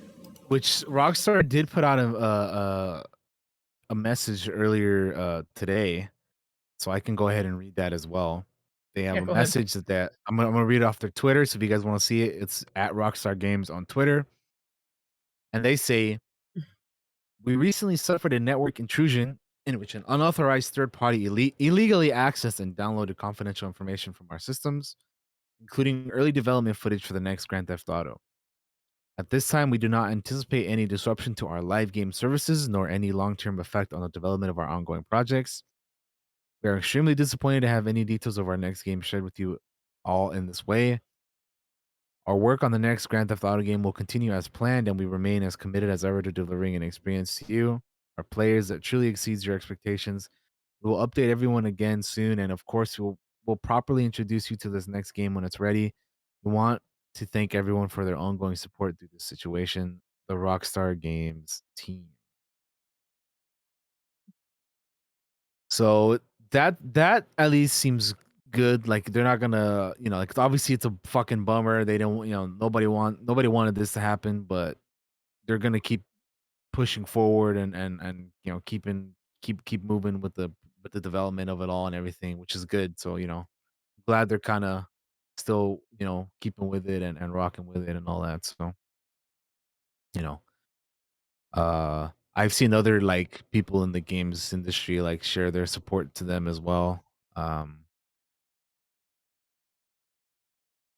Which it's always a good thing when you can have people unite and come together Mm-hmm. for that. So yeah, I mean, I'm looking forward to checking out the you know the game when they want to show us the game, because I'm sure it's gonna be badass, dude. Like I did see some of the leak stuff. Just because like it's not like I searched for it. It was just like Yeah, everywhere on Twitter. So like it was that's how kind I of like saw the unavoidable. screenshots. Yeah. So like yeah, like it was just all over the place. So I managed to stumble upon some of it, but I mean honestly, for a game that's like still however long away it is, I thought that looked pretty good. Even like if it wasn't like obviously that if you're not an idiot, you know that it's not done yet. So Mm-hmm. like I don't know, there's all these other people out there that are saying, oh, it looks just like GTA 5 or like my dude, it's not done yet. Like I'll People, never understand how people will say dumb shit like that. yeah, if you don't understand at this point in your life, if you're an older person and you don't understand how game development works and how that is, fucking educate yourself. You're an ignorant fuck. And if you're an ignorant fuck, you shouldn't open your fucking mouth because you don't know a goddamn thing about it. You know what I'm saying? Like people look at a leak and be like, man, that looks like shit. It's a fucking leak. How do you know it's not somebody that fucked with a screenshot to begin with anyway? You know what I mean? Like, Yeah. you're just gonna believe some random thing on the internet anyway? You'd obviously have no idea how this fucking works at all. Like, it's insane to me. It is insane to me. Yeah. Yeah, it just I don't know. People are so dumb and like just the fact that they like clearly see something that is like unofficially like released. Like somebody literally stole this and was like, "Yo, I'm gonna put it up on the internet and all that." It's like, And what try are to you sell it, talking about? too. Yeah, Like, like, that's the thing. I did hear about that too. Yeah, it's like what? Like I heard something about selling the source code for GTA 5 and all that, and like I was like, that's some crazy shit. But anyway, uh, yeah. So anyway, this sucks for them. Even though we've been kind of giving Rockstar shit the past few months for Mhm. fucking up the GTA trilogy remake or remaster or whatever, and not doing more for Red Dead Online. Like this still sucks, like That's the like thing. this game It's shouldn't have happened to GTA 6. I don't want ill will on the company because I'm disappointed in the company. I want them to do better. That's the thing. Yeah. I want them to do better. I saw people on Twitter being like, yeah, you know what? They deserve this for Red Dead. What? No, they don't. Nobody deserves to have their fucking what they're gonna use to put food on the table stolen from them. And like that's like saying like I deserve to be robbed because I made a mistake one time in school. That's fucking stupid. People make mistakes. You know what I mean? Like that is ignorance. That is stupidity. Grow a fucking brain cell if that is your opinion, because you are a fucking moron. Grow up. Like, get with the real world. You know? I don't want the goddamn company to crash. I want the goddamn company to do better. It's the same thing with Blizzard. Like, I want the goddamn company to do better. I don't want them to crash and fucking burn. I want them to get rid of poisonous people, hire people that are actually good, and fucking get rid of like the trash. You know, that's what I'm talking about. Blizzard. Like, I don't want them to crash and burn. I don't want the company to be over with forever. They're responsible for some of the things I love most in the world, and the same goes for Rockstar. They're responsible for some of the things I love most in the world. Red Dead, even Red Dead 2. Like, just because they fucked up a few times with the online, do I want the company to crash and burn? No. And if that's your opinion, you're a fucking idiot. There you go. And I think that's a perfect way to end our gaming news for today. So, Josh, if you're ready, we can move on over to the television news. Let's hit it. Alrighty then. What Let's do we go have ahead first? and do that. So, for today's television news, we have a few things here. The first of which is that Amazon has greenlit a Blade Runner 2099 series with Ridley Scott executive producing. So yeah, Prime Video is gonna be getting a Blade Runner show. Ridley Scott, who directed the original 1982 Blade Runner movie, is executive producing the live action series, a follow up to the feature film sequel, Blade Runner 2049, which was released in 2017 and directed by Denis Villeneuve. Silka Luisa from Shining Girls wrote the script and is executive producing Blade Runner 2099, which comes from Alcon Entertainment in association with Scott Free Productions and Amazon Studios. Uh, so yeah, that's pretty neat that they're bringing back kind of Ridley Scott to produce for this show. So as indicated by the title, Blade Runner 2099 will be set 50 years after the film's sequel. And Alcon Entertainment's co-founders and CEOs Andrew Kozov and Broderick Johnson say that we are delighted to continue our working relationship with our friends at Amazon, and we are beyond excited to continue to extend the Blade Runner canon into a new realm with the provocative storyline that Silka has created. Audiences first discovered Ridley Scott's brilliant vision for Blade Runner 40 years ago, and since then has become one of the most influential science fiction films of all time. Denis Villeneuve's follow-up sequel, Blade Runner 2049, then became one of the best viewed sequels of all time. So we recognize that we have a very high bar to meet with this next installment. Together, Silka and our partners at Amazon, Scott Free Productions, we hope that we can live up to the standard and delight audiences with the next generation of Blade Runner. Elsewhere in the franchise, Blade Runner Black Lotus, an anime set that debuted last year on Adult Swim and Crunchyroll, is set in 2032 and centers around a female replicant voiced by Jessica Henwick. So Blade Runner's been doing quite a few things here in the past couple of years, right? Yeah, Like they got a since tabletop game coming too.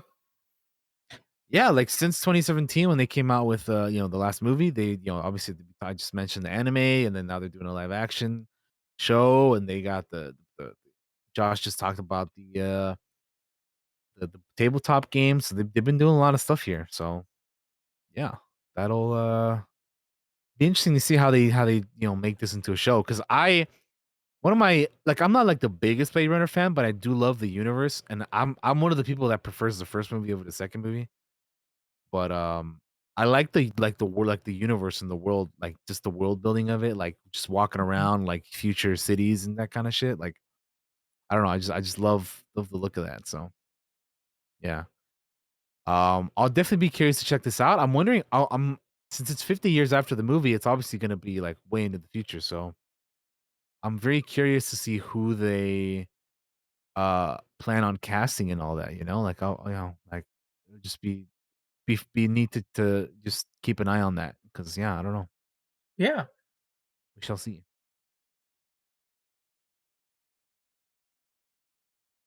All right.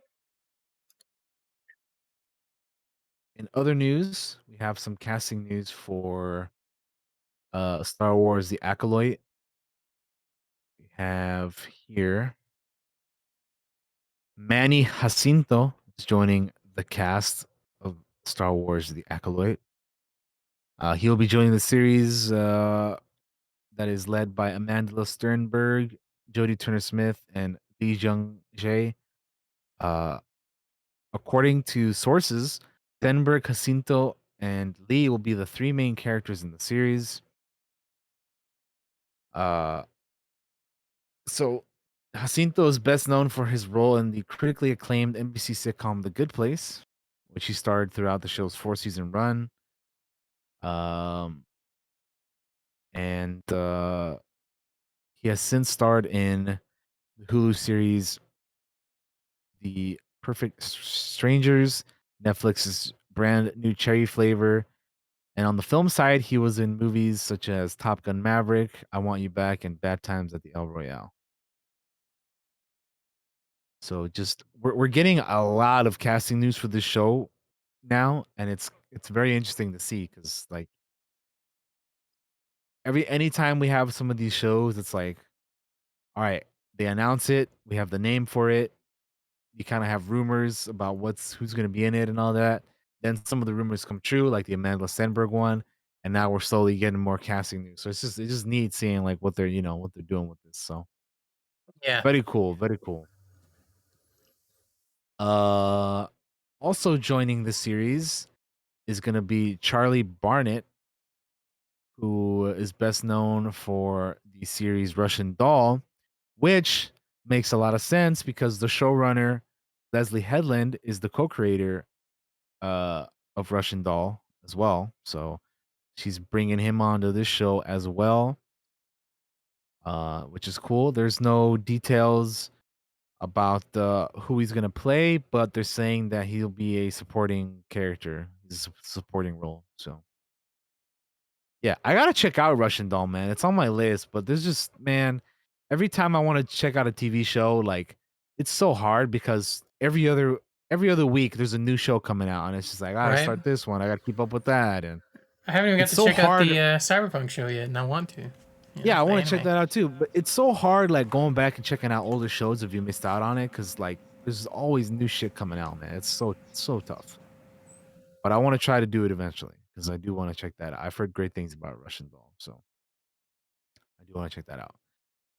Uh, the last piece of TV news that I have here is uh Reggie John Page and Glenn Powell from Top Gun Maverick are set to star in Butch and Sundance, a new series over at Amazon.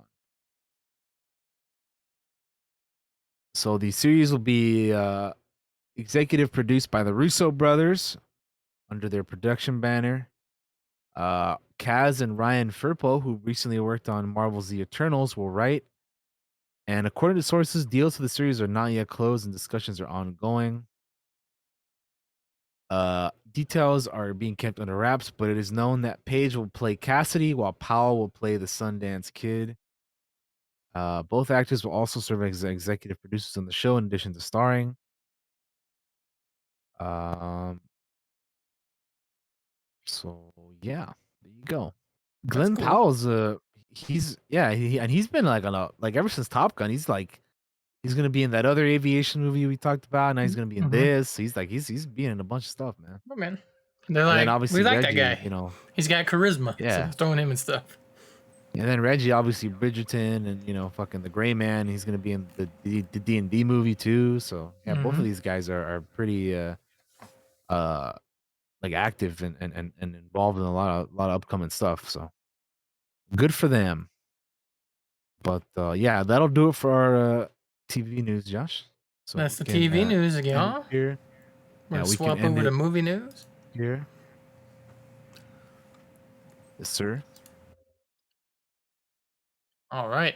All right. So for the movie news, we have First thing is Disney has removed Star Wars Rogue Squadron from their release calendar and has set dates for Snow White, Inside Out 2, and The Lion King sequel.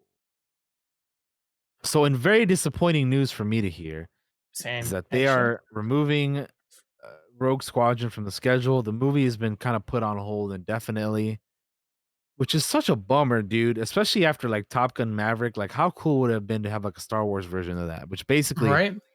that's kind of what this movie would have been. Rogue Squadron. We assume because Rogue Squadron has deals with pilots and you know it would have X wings and all that stuff. So the movie was scheduled for December 22nd, 2023, but it was taken off. And uh the time for the window for it to start filming by next December has very nearly closed.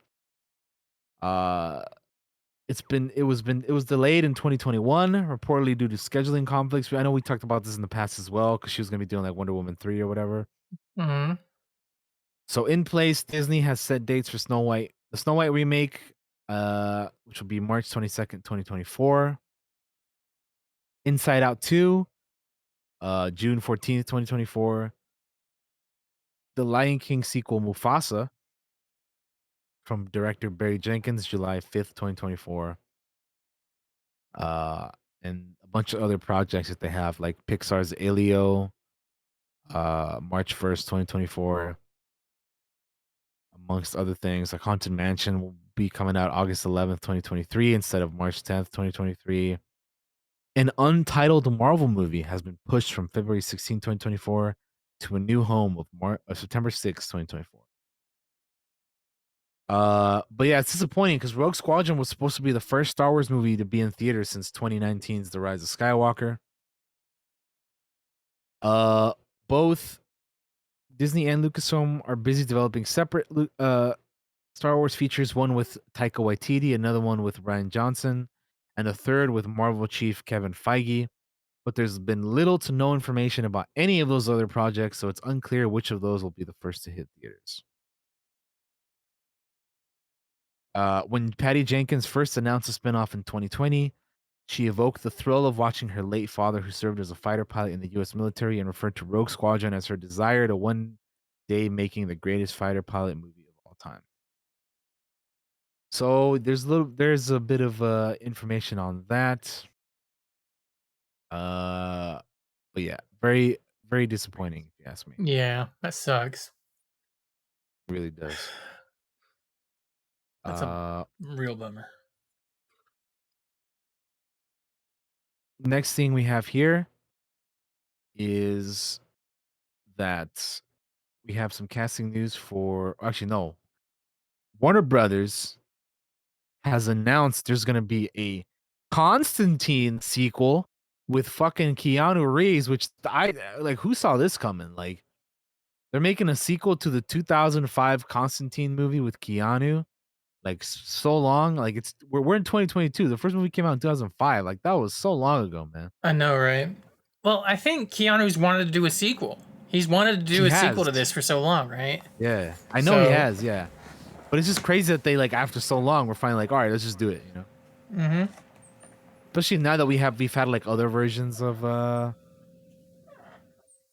like Constantine, like he's been in the animated stuff, and obviously he's been portrayed by Matt Ryan in like the CW verse things, and his own show and all that, and Honestly, I and like the 2005 movie. I thought it was great. I had a good time with that movie, The Constantine. yeah, I watched it like I think again for like either last year or the year before that, so it hasn't been like super long since I've seen it again, but yeah, I mean it's fine. Like I remember thinking it was pretty decent.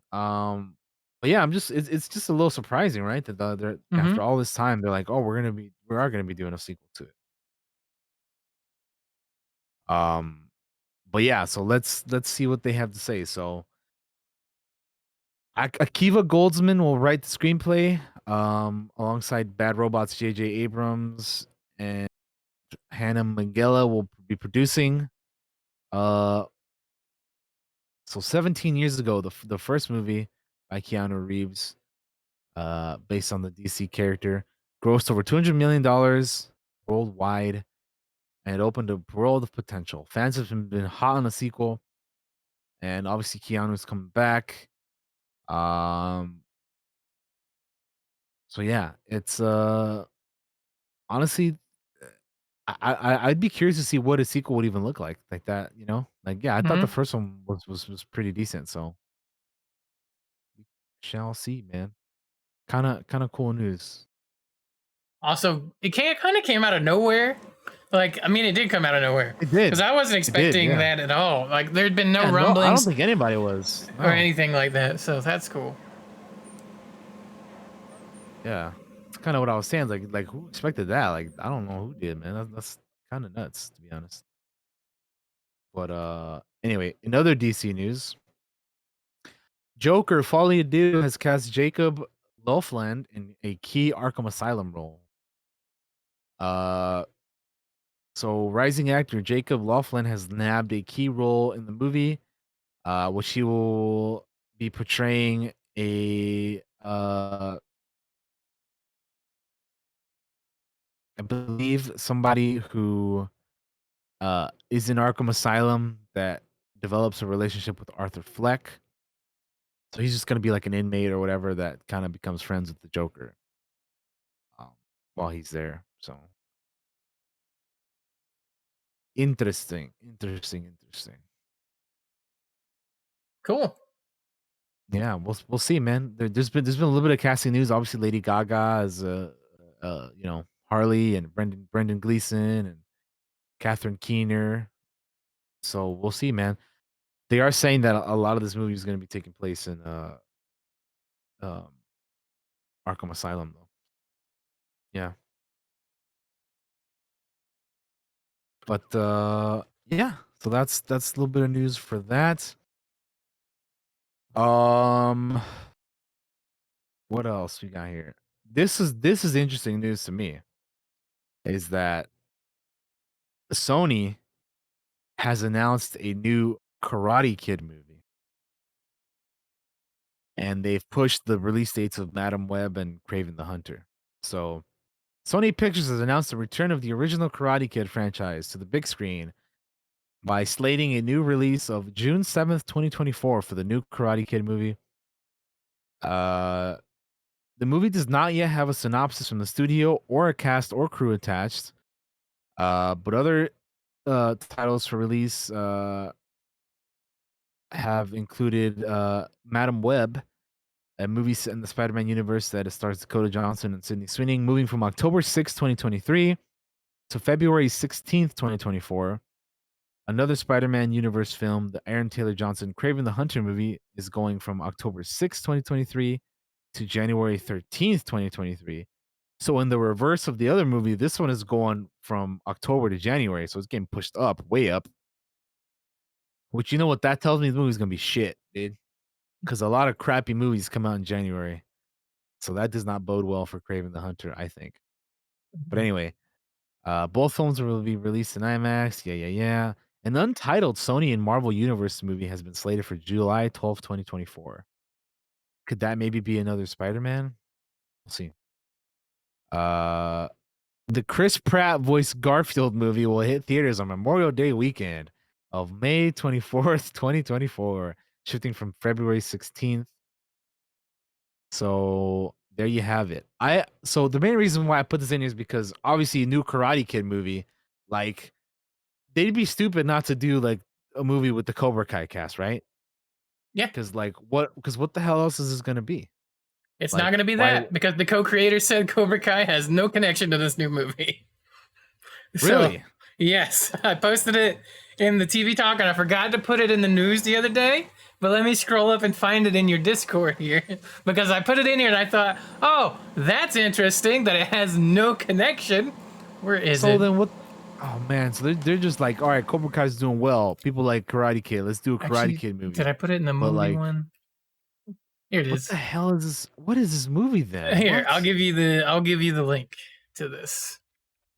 It's in your DMs. Man, this is gonna be weird, dude. Yeah, let's see. Cobra Kai co-creator addresses Karate Kid spinoff. Oh boy. Oh boy. Let's see. John Hurwitz, co-creator of Netflix's Cobra Kai, is addressing if he's a part of the new movie. So let's see. In a tweet, he says, "The guys and I would love to make Karate Kid and Cobra Kai movies, and hope to someday. But this one isn't from us or focus on the Cobra Kai cast. Don't know much about it, but wish it well." That's what he says on Twitter. Dang. Right? That's so dumb. What it is that they literally saw how awesome Cobra Kai is, and they're cashing in on it by trying to make a They new are. movie. It's Yeah, exactly literally. what It's it is. literally what it is. That the only reason that this movie can be made is because of how successful Cobra Kai is and how good it is. So what the Exactly. fuck are they thinking, dude? I don't know. My goodness, dude. My goodness. What is happening? What are they gonna do, man? It's not even going to be connected to the canon of Cobra Kai, which is fucking stupid. Like, So what the hell is this gonna be then? Oh my I don't god. know. I don't know. Did they not even talk to them? Like, because he's like, we don't even know anything about it, really. Did they not talk to the? Why would you not talk to them? They are literally what's making this movie possible, and you don't talk to them. They're what makes it relevant. Wow, that's fucking stupid. That is bizarro, dude. What the fuck, man? They're Yeah. literally just mooching off the fucking success of Cobra Kai. They're like, yeah, let's make a movie because people turns out people do like Karate Kid shit. Yeah, we just fucked up last Man. time with fucking Dude, teach them kung fu. watch them make a sequel to the fucking remake, dude. Oh god, that'd be so bad. Man, I don't even want to talk about this anymore, dude. Let's move on. Let's move on. Yeah. So the last thing we have here is we have some news on the Gran Turismo movie. Which yes, they are making a Gran Turismo movie. Sony is making a Gran Turismo movie. Orlando Bloom and David Harbour are joining the cast of the Gran Turismo movie, which is being directed by Neil Blomkamp, who obviously is known for District 9 and Elysium.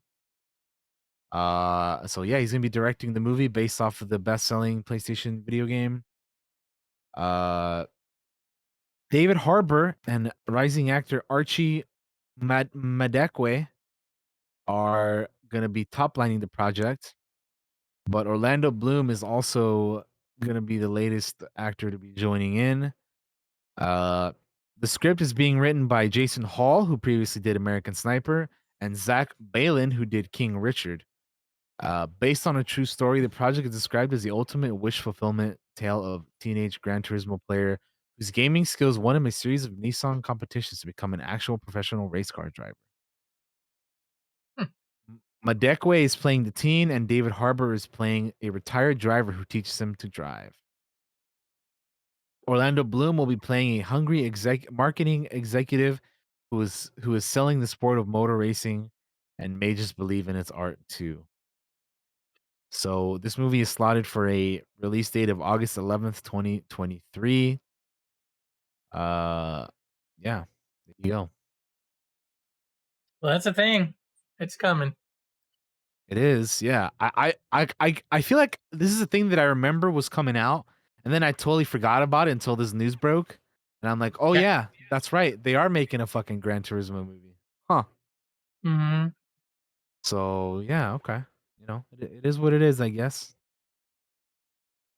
But yeah, Yeah, that's the thing. so that's our news for the day, man. That's our gaming, TV, and movie news. So That is the news, that'll ladies and do gentlemen, it for that. for the past week. We're going to take a quick break here. When we come back, we will be talking about our favorite gaming companions in the second half of the show. That's going to be exciting. Trust me, you want to stick around for that.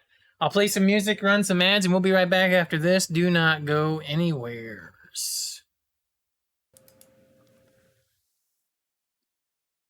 Oh, my camera is off. Let me fix that. Hi guys, we're back. Sorry about that. Welcome back to the Clockwork Cantina. we're going to be moving pretty quick here into our second half of the show, which is our favorite favorite gaming companions. So yes. What we usually do is we kind of have like a top 10, and then no particular order. We just kind of, at least for me, in no particular order, I just kind of name them off, and then so on and so forth. A couple honorable mentions, but that's kind of the gist of it. I think how we usually do it is like Josh does his, and then I do mine, and so on. Mhm. So yeah, if we're ready to get into it, let's go ahead and do that. Do you have any honorable mentions before we start heading in to the top 10, Josh? I do have some honorable mentions. Do we want to do that first? Yeah, I feel like we should do that first. Do you want me to do all of mine and then you do all of yours? Is that what we want to do, or you want to do? I'll do one. You do one? Yeah, we can. Yeah, you can do yours, and then I'll do mine. That's fine. Okay. I only have a couple. I don't know how many you got. I got, guys. I'm just gonna tell you right now. I can't see very well because I'm gonna have a migraine soon. So we're gonna get through this as quick as we can. I have 1, 2, 3. 1, 2, 3, 4, 5, 6, 7. Yeah, I just have 7. So I have the dog from Fable 2 as a companion. If you've ever played Fable 2, you get a nice little puppy that follows you around and is with you for the entire game. Another honorable mention is I have Elizabeth from BioShock Infinite as an honorable mention. I have Tarkus from Dawn of War 2 as an honorable mention. I have Johnny Gat from the Saints Row series as a honorable mention. I have Trask Ulgo from KOTOR as an honorable mention. Hey, you knew he was going to be on this list, buddy. You knew he was going to be here. He is the man. There he is. And I have Los from Divinity Original Sin 2 as an honorable mention. And then I pretty much I wrote down almost all of the Mass Effect companions are honorable mentions, as well as KOTOR and KOTOR 2, because it's like, there's so many good ones. I could make a list out of just those 3 games, and I tried not to do that, so I kind of limited myself a little bit. And I said last but not least, Player 2, and when I say Player 2, I mean DT3, I mean Dababa, I mean Jake, I mean Majin, I mean... Those are my gaming companions whenever we play co-op games. I mean, everybody we play with, Paula, even Ambo, anybody that's ever played a game with me, you are an honorable mention for a gaming companion. So, Player 2s, 3s, 4s, 5s, and 6s. Like, obviously, any game I've ever played with my friends has been the best game ever to me. So, those are my honorable mentions, DT. Who do you got? Cool. So for my honorable mentions, I only have a couple. I got BD1 from Star Wars Jedi Fallen Order and Parvati Holcomb from The Outer Worlds. 2 very cool companions. If you haven't played either of those games, definitely check them out. They're both really cool. Much like Josh, I could have also had a bunch of the older Mass Effect and, KOTOR games, but we only stuck to a few here. So we're going to go ahead and move into our top 10. So Josh, what's your number 10?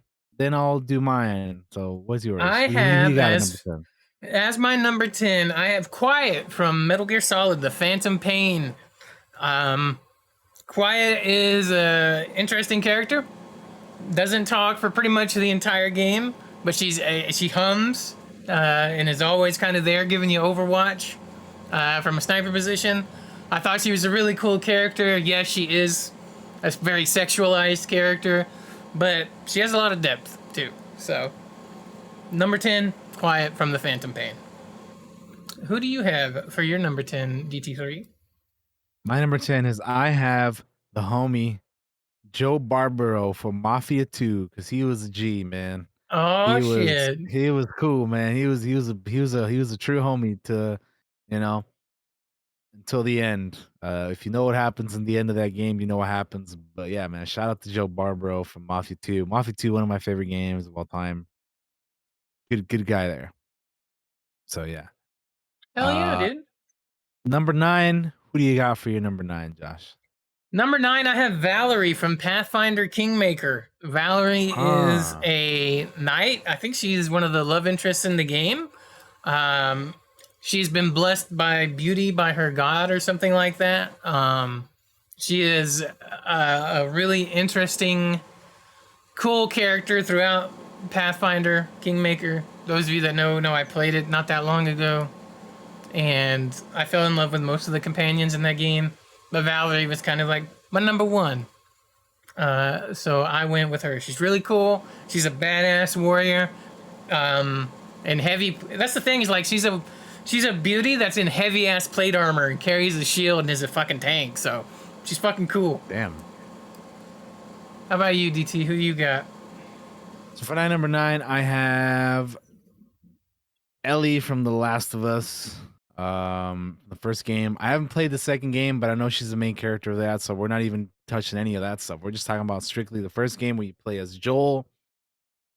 Ellie is your companion for almost the entirety of that game, from up until when you find her.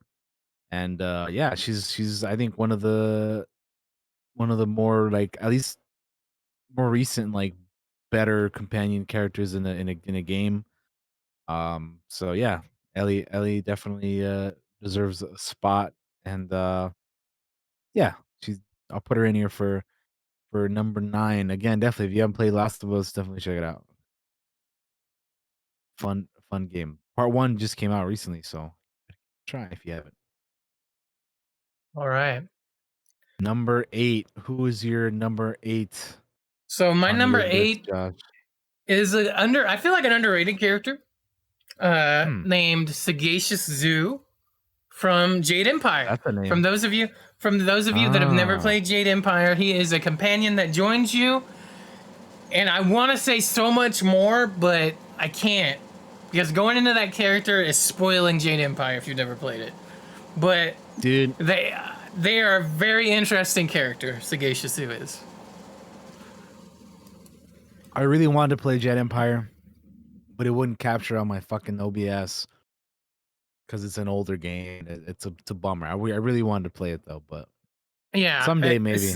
Someday I'll give it a Sagacious try. Zoo, like, what happens during the game, as I got to know this character and as things happen around this character in the game, like, there's some of my first moments of like, oh my god, like, that's a twist. That's not a Star Wars character. You know what I mean? It's a completely original character in a completely original or different universe than what I was used to, which is Star Wars. So, yeah, that's my number 8. Who do you got at number 8, DT? For my number 8, I have Victor Sully Sullivan from the Uncharted series. He is a really cool companion. Honestly, I could have put like Elena or some of the other ones in here too, but I feel like Sully is just your homie throughout. Like, you've known him, like Nate has known him like for a very long time, more than anybody else is the main character in these games. So I felt like he had to be the one, but you probably could have thrown in some of the other ones if you wanted to. But yeah, if you've never played the Uncharted series, definitely check them out. I think only the first few are on the PlayStation, but I feel like they're slowly adding them on PC. But definitely give them a shot. They're really good games. And yeah, dude, Victor Sully Sullivan from the Uncharted series is a really, really cool companion character, and he's just him and Nate together are a heck of a team. So had to throw him in there. All right. Who's next for you, Josh? For your number 7, right? My number 7. Also, I want to say these guys aren't in any particular rank. They're just numbers. Yeah. We're just yeah. I usually say that at the start, but I have things going on right now, and my brain went blank. So next up, I have Ryuji Sakamoto from Persona 5. Ryuji is like your homeboy from like the start of the game for the most part. You'll think you meet him very early on, and he is with you to the end. And is like, he's like your homie. He's like your best friend, kind of, in a way, that always supports you. He's got a fiery temper, always in there for a fight, but has a lot of growth throughout the course of the game.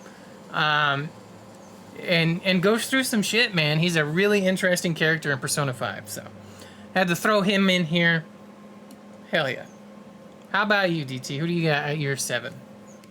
Awesome. For my number 7, I have Sheva Olimar from Resident Evil 5. She is a really cool character. I think one of the more underrated characters in the Resident Evil series. Um, I played Resident Evil 5 a lot, so I either played as her or played with her, or like I was with this character for a lot of time. Yeah. But yeah, she's really really cool. Resident Evil 5 is like probably my most played Resident Evil game out of all of them, and that's yeah one of the big reasons why I got her in here because yeah, she definitely is just someone that I really like as a character, and she's a badass, and you can play as her or she can be a companion, and yeah, I just really enjoyed her character, and I think she's really underrated in terms of Resident Evil, and more people should know about her. But Oh yeah, yeah. so I got her in here as my number 7. All right. Awesome. So who you got as number 6, Josh? Number 6, I have BD1 from Jedi Fallen Order. We have Hey. our droid companion that keeps us alive throughout the course of the game. Has a lot of character for a droid that doesn't really talk, it only beeps. But I love BD1. He's an awesome little dude that hangs out with you and is responsible for some of the coolest moments in that game, I feel, especially towards the end. So I'll put the boy BD1 here at number 6. How about you? Cool. For number 6 for me, I got Snow White from The Wolf Among Us. I have her in here because The Wolf Among Us is one of my favorite. It's my favorite Telltale game, and she is one of your companions that goes along with you throughout the game from the start to the finish. And yeah, Snow White is just really really awesome in that game. You played Big B Wolf in that, and it's based on the Fables comics. If you never heard of it, the Fables comics I really want to check out. I haven't had a chance to check them out yet, but I really want to. And I really love the game, and she's this is the great version of Snow White, like of the character. So definitely check that out, play that game. Strongly recommend. One of the best Telltale games in my opinion. To me, like I said, for me, it's my favorite one. So I just think she's a really good character in that, and she's a really good like companion slash kind of love interest in that game. So yeah, definitely she had to be in here for me. So yeah, Oh, Snow yeah. White from The Wolf Among Us. All Who do right. you have as number 5, Josh?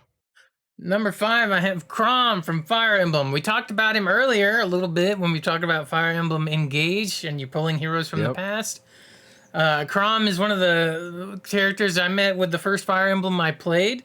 So kind of hoping he shows up in that game. But yeah, he's in here for this. He's a king of he's a leader of a nation in Fire Emblem. The name escapes me, but in one of the Fire Emblems that I played. Let me see if I can Google it and find it really quick. He's a cool character he's just a badass leader, and he's also compassionate and has a lot of good Fire Emblem Awakening. I believe is the one that he is in, and he just looks cool. So he's my number 5. Who do you have, DT? For my number 5, I have one of your honorable mentions, Elizabeth from BioShock Hey. Infinite. Funny how that worked out, huh? I had BD1 in my honorable mentions, and you got him in your list, and vice versa, fucking Elizabeth. Yeah, no, BioShock Infinite is such a trippy ass game, and Elizabeth is such like a big part of that, and Mm-hmm. yeah, it just she's one of the big reasons why that game is so good. So, uh, I definitely feel like she deserves a spot in, at least for me, in my list. Because when I was like trying to come up with this list, I was like, well, of all the games that I've played, she's like one of the more like useful like companions that you could have, right? I feel like when I played that game, it's been a while since I played it. It's been like several years, but Mm-hmm. from what I remember, uh, yeah, I feel like she was a pretty big part of that, and in terms of like your gameplay and all that. So in like, and that's not even counting like what she means in the story and all that stuff. Yeah. So yeah, gotta throw her in here. Anyway, who do you got as number 4, Josh? Who do you have as number 4? Number 4, I have Varric Tethris. You haven't met him yet, but you will eventually if you play the Dragon Age series. I'm not going to tell you which game he shows up in or anything like that. Another game I do want to play. Yeah. He is a badass dwarfen guy with a really cool bow that you meet throughout the course of the Dragon Age series. And he kind of always serves as your homie. Like, he is a dude that kind of tells your story and tells stories and types of dudes, types of things like that. God, can't talk. But yeah, and he has one magnificent set of chest hair, and you will see what I mean when you play that game. Okay. Varric Tethris is like the guy that makes you want to play a dwarf in like a tabletop game. So he's cool. How about you, DT? He's the guy you want to be as a dwarf. I got you. Mm-hmm. For me, we are on number 4. Yeah. So I have Mr. Garrus Vakarian from the Mass Effect series. Solid. I feel like out of all the Mass Effect characters, I wouldn't say he's my favorite, but if there's anybody who's a bigger homie to Shepard throughout the 3 games, I feel like it's Garrus. He's there with you from like basically the start, and he's with you through all 3 games. So I think he gets the again. I could put any character from Mass Effect in here basically because they're all so good. Like my personal favorites are like Rex and Tally and Thane, but like I feel like Garrus really, again, he's just a big part of the trilogy, and he's such a big homie to Shepard that like it's hard not to have him in here. So I went with him, but again, I could have thrown in a bunch of other Mass Effect characters. That's the problem with those games, man. There's so many good like companions, dude. It's like hard to choose, but yeah, I ultimately settled on Garrus. So yeah, he's a good one. He's a good guy. Absolutely. Who is your number 3, Josh? My number 3 is Sadie Adler from Red Dead Hey. Redemption 2. Sadie is a fucking badass lady that from the moment you meet her, I love her fucking. She has got spunk, she has got strength that a lot of characters don't. She's no nonsense, she doesn't take shit off anybody, and she can handle a goddamn gun with the best of them. Love Sadie Adler. Yes, sir. Mrs. Adler, and goddamn, I had to put her on the list. I had to, and she's close to the top, even though it's not really ranking. But what I thought was like, if this was a top 3 character, absolutely Sadie is on there. So that is who my number 3 is. How about you, sir?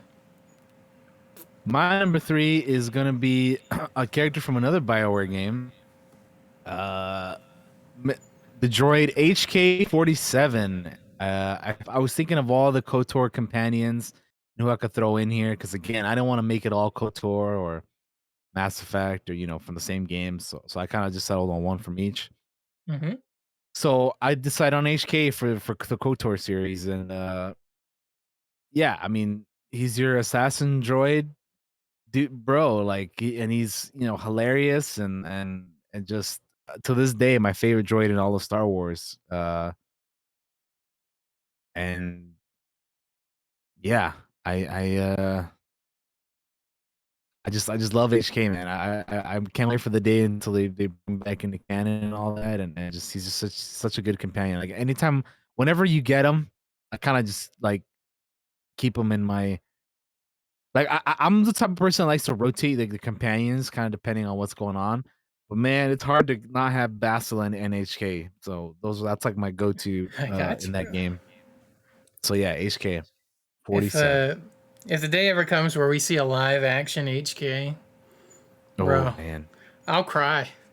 I'll squall like a baby. I mean, I just rewatched Rogue One the other day because we're getting ready for Andor, Oh, right? And dude, seeing those hammerheads again, oh dude, bro. ram into the Star Destroyer and all When that, so cool, dude. when I saw Every those in time. the theater, I told you this. I fucking got tears in my eyes when I saw those in the theater. It meant so much to see those on the big screen because of what those ships mean to me. Yeah, it was so cool, man. But yeah, Mhm. that's my number 3. Who's your number 2, Josh? My number 2 is a certain meatbag killing droid named Oh, hey. HK47. Well, uh, that's kind of funny. Look at that. Hey, hey, yeah, hey. I had him on the list. He is obviously always going to be on here. He's hilarious, but he's full of deep wisdom. He defines what love truly is at moments that are just in some of the funniest conversations you can have. He's absolutely one of the coolest companions ever in a game. Has a great voice, great catchphrases. Like I told DT, like if I ever Really see him does. in fucking live action in something, I will cry like a fucking baby, and I will not be ashamed. I will be a man, and I will cry when I see that thing from my childhood. And I love HK, I like so much. So that's my number 2, HK47. How about you, DT? Funny that you should have HK as your next one, because guess who my next one is? What you got? It is Miss Sadie Adler from Red Dead Redemption Yeah. 2. Because how could you not have Sadie in your list? She's so cool, man. Again, you could have if you're talking about Red Dead 2, you could have had John Marston or Sadie or Charles or whoever. But I just feel like Sadie is such a good, like, Mm-hmm. she's with you. Like, this is gonna be a bit of spoilers for Red Dead 2, but she's there with you when you play as Arthur, and she's there with you when you play as John. So it's like she's there from like start to finish, basically, and you get to see her evolve as a character, man. Like she starts off as like a woman, like who lost her husband and is like in distress and all that, and she turns into a badass lady who takes no shit from nobody, and is just everything that Josh said earlier as well. Like she's just such a fantastic character. I love her. She's one of my favorite video game characters and companions and all that. So, uh, yeah, I really I love her. She's fucking great. She's amazing. Hell yeah, dude. And so here we are, Josh. Number 1. What's your who takes top spot of your list here for Top spot. best video game There companions? is no Shepard without Vicarian, and Garrus Vicarian's at the There he number 1. is. He is your homie throughout the entire Mass Effect series, culminating in some of the best moments in 3, and 2, and 1. Like, Garrus is absolutely your best friend, has some of the greatest lines in the series. From shooting bottles on top of the Citadel to fucking just hanging out and having drinks and shooting the shit in the fucking Citadel DLC. Like, it truly is true that there is no Shepard without Vicarian. You gotta have Garrus Vicarian, character that grows and changes over 3 games, is with you every step of the way. There's never a moment of doubt for Garrus to be with Shepard and help them out. So I had to put him at number 1. I love Garrus. I will always love that character. And one of the most badass Turian CSEC officers ever. So, who do you got, DT, at your number 1? Yeah, no, I just think it's funny how we had a lot of the same characters, just in, like different spots of the list, you know? Mhm. But for my number 1, I have Atreus from God of War 2018. He has to be like, in terms of like gameplay, the best like AI companion I've ever had. Like he will like if any of the games that I've played, like Atreus does, like he just he fucks shit up without you telling him to. He'll like really help out during certain fights and whatnot. And he's just, yeah, I mean, it's just interesting, And then like him being Kratos' son, story wise and all that, like with what you find out in the game itself once you play through it and all that, it's just, to me, he is like one of the best AI companions in any video game. So, um, yeah, I he definitely had to be in here. When I came up with his list, he was like the first one that came to mind because I just, like I said, I couldn't remember, like, of all the games, like where's a companion that like you need, like, because when you play games sometimes and you get into a fight and your companions will like not really like they'll just stand around while you're in a fight or do dumb shit while you're doing something else. Mhm. Atreus is the opposite of that. He will like go into action with you and like help you out and actually take enemies out, and it's not just fighting and not doing anything. Like he actually fights and takes down enemies and stuff, and it's yeah, he's really good in that regard. So yeah, dude, Atreus from God of War 2018, awesome companion to have in a game. So yeah, he was like the first one that came to mind for me. That's why I have him at the top. Which again, that's how I came up with this list. Just it's no really particular order, just in the order that I came up with them with. So Mhm. I thought of one, number one, next one, number two. So that's why that's the way it is. But anyway, that's our list, man. It's very interesting. Obviously, we might have got into this a little bit more detailed if we had more time, but Josh ain't feeling too hot right now, so we're gonna try It's to, we just went through it. So there you go, guys. Those yeah. are our list for Migraines are video weird, favorite video guys. game fans. What it is, I just want to explain to people out there what it is, because it Yeah, go for it. happens to Go me for it. frequently. Is like what happens is I get ocular migraines on occasions, guys. It's very rare for me, and basically what it means is I have issues with like a lack of blood flow behind the eyes, kind of how it starts usually, and they come and go as they please, and it's usually not too bad, and it's nothing that's permanent. But I get blind spots usually in this eye. So like I'm moving my hand around and I can't really see it. Like I know it's there. I can see it with this eye. And I can see like it's kind of moving a little bit, but I don't have like good focus on it. And the first time it ever happened to me, it was terrifying. I thought like, oh Yeah, God, I I've had can a imagine. stroke and I'm gonna die. That is not what happens. It is nothing that is permanent. It is completely fine. It just means I'm gonna have a headache soon, which means I need to go take some meds for it.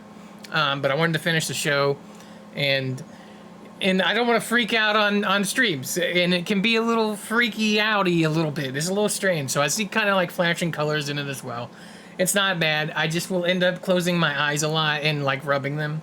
It'll be over with soon. It's not a big deal, nothing to be really worried about. It's just I know there's a headache coming, and I need. Honestly, it could have been triggered by the fact that I have lights on, like right in my face. It could be triggered by any of that stuff. So it's a little weird. It's nothing to be worried about. I'm completely fine. It's just, it's a little it just freaks you out a little bit, especially if it's the first time that it ever happens to you. Yeah. But yeah, I'm gonna hop off here, go take some meds. We're gonna do our shout outs and our goodbyes. DT, I'm gonna throw her up over to you. You are up, my friend. Yeah. So thanks for watching, everybody. We appreciate you guys for watching or listening or however you choose to check out the podcast. We appreciate your support as always. We'll be back next week for the next episode. Coming up for me, I'm gonna be doing some more Elden Ring. I got videos going up on YouTube right now of the playthrough, so I'm continuing to play it.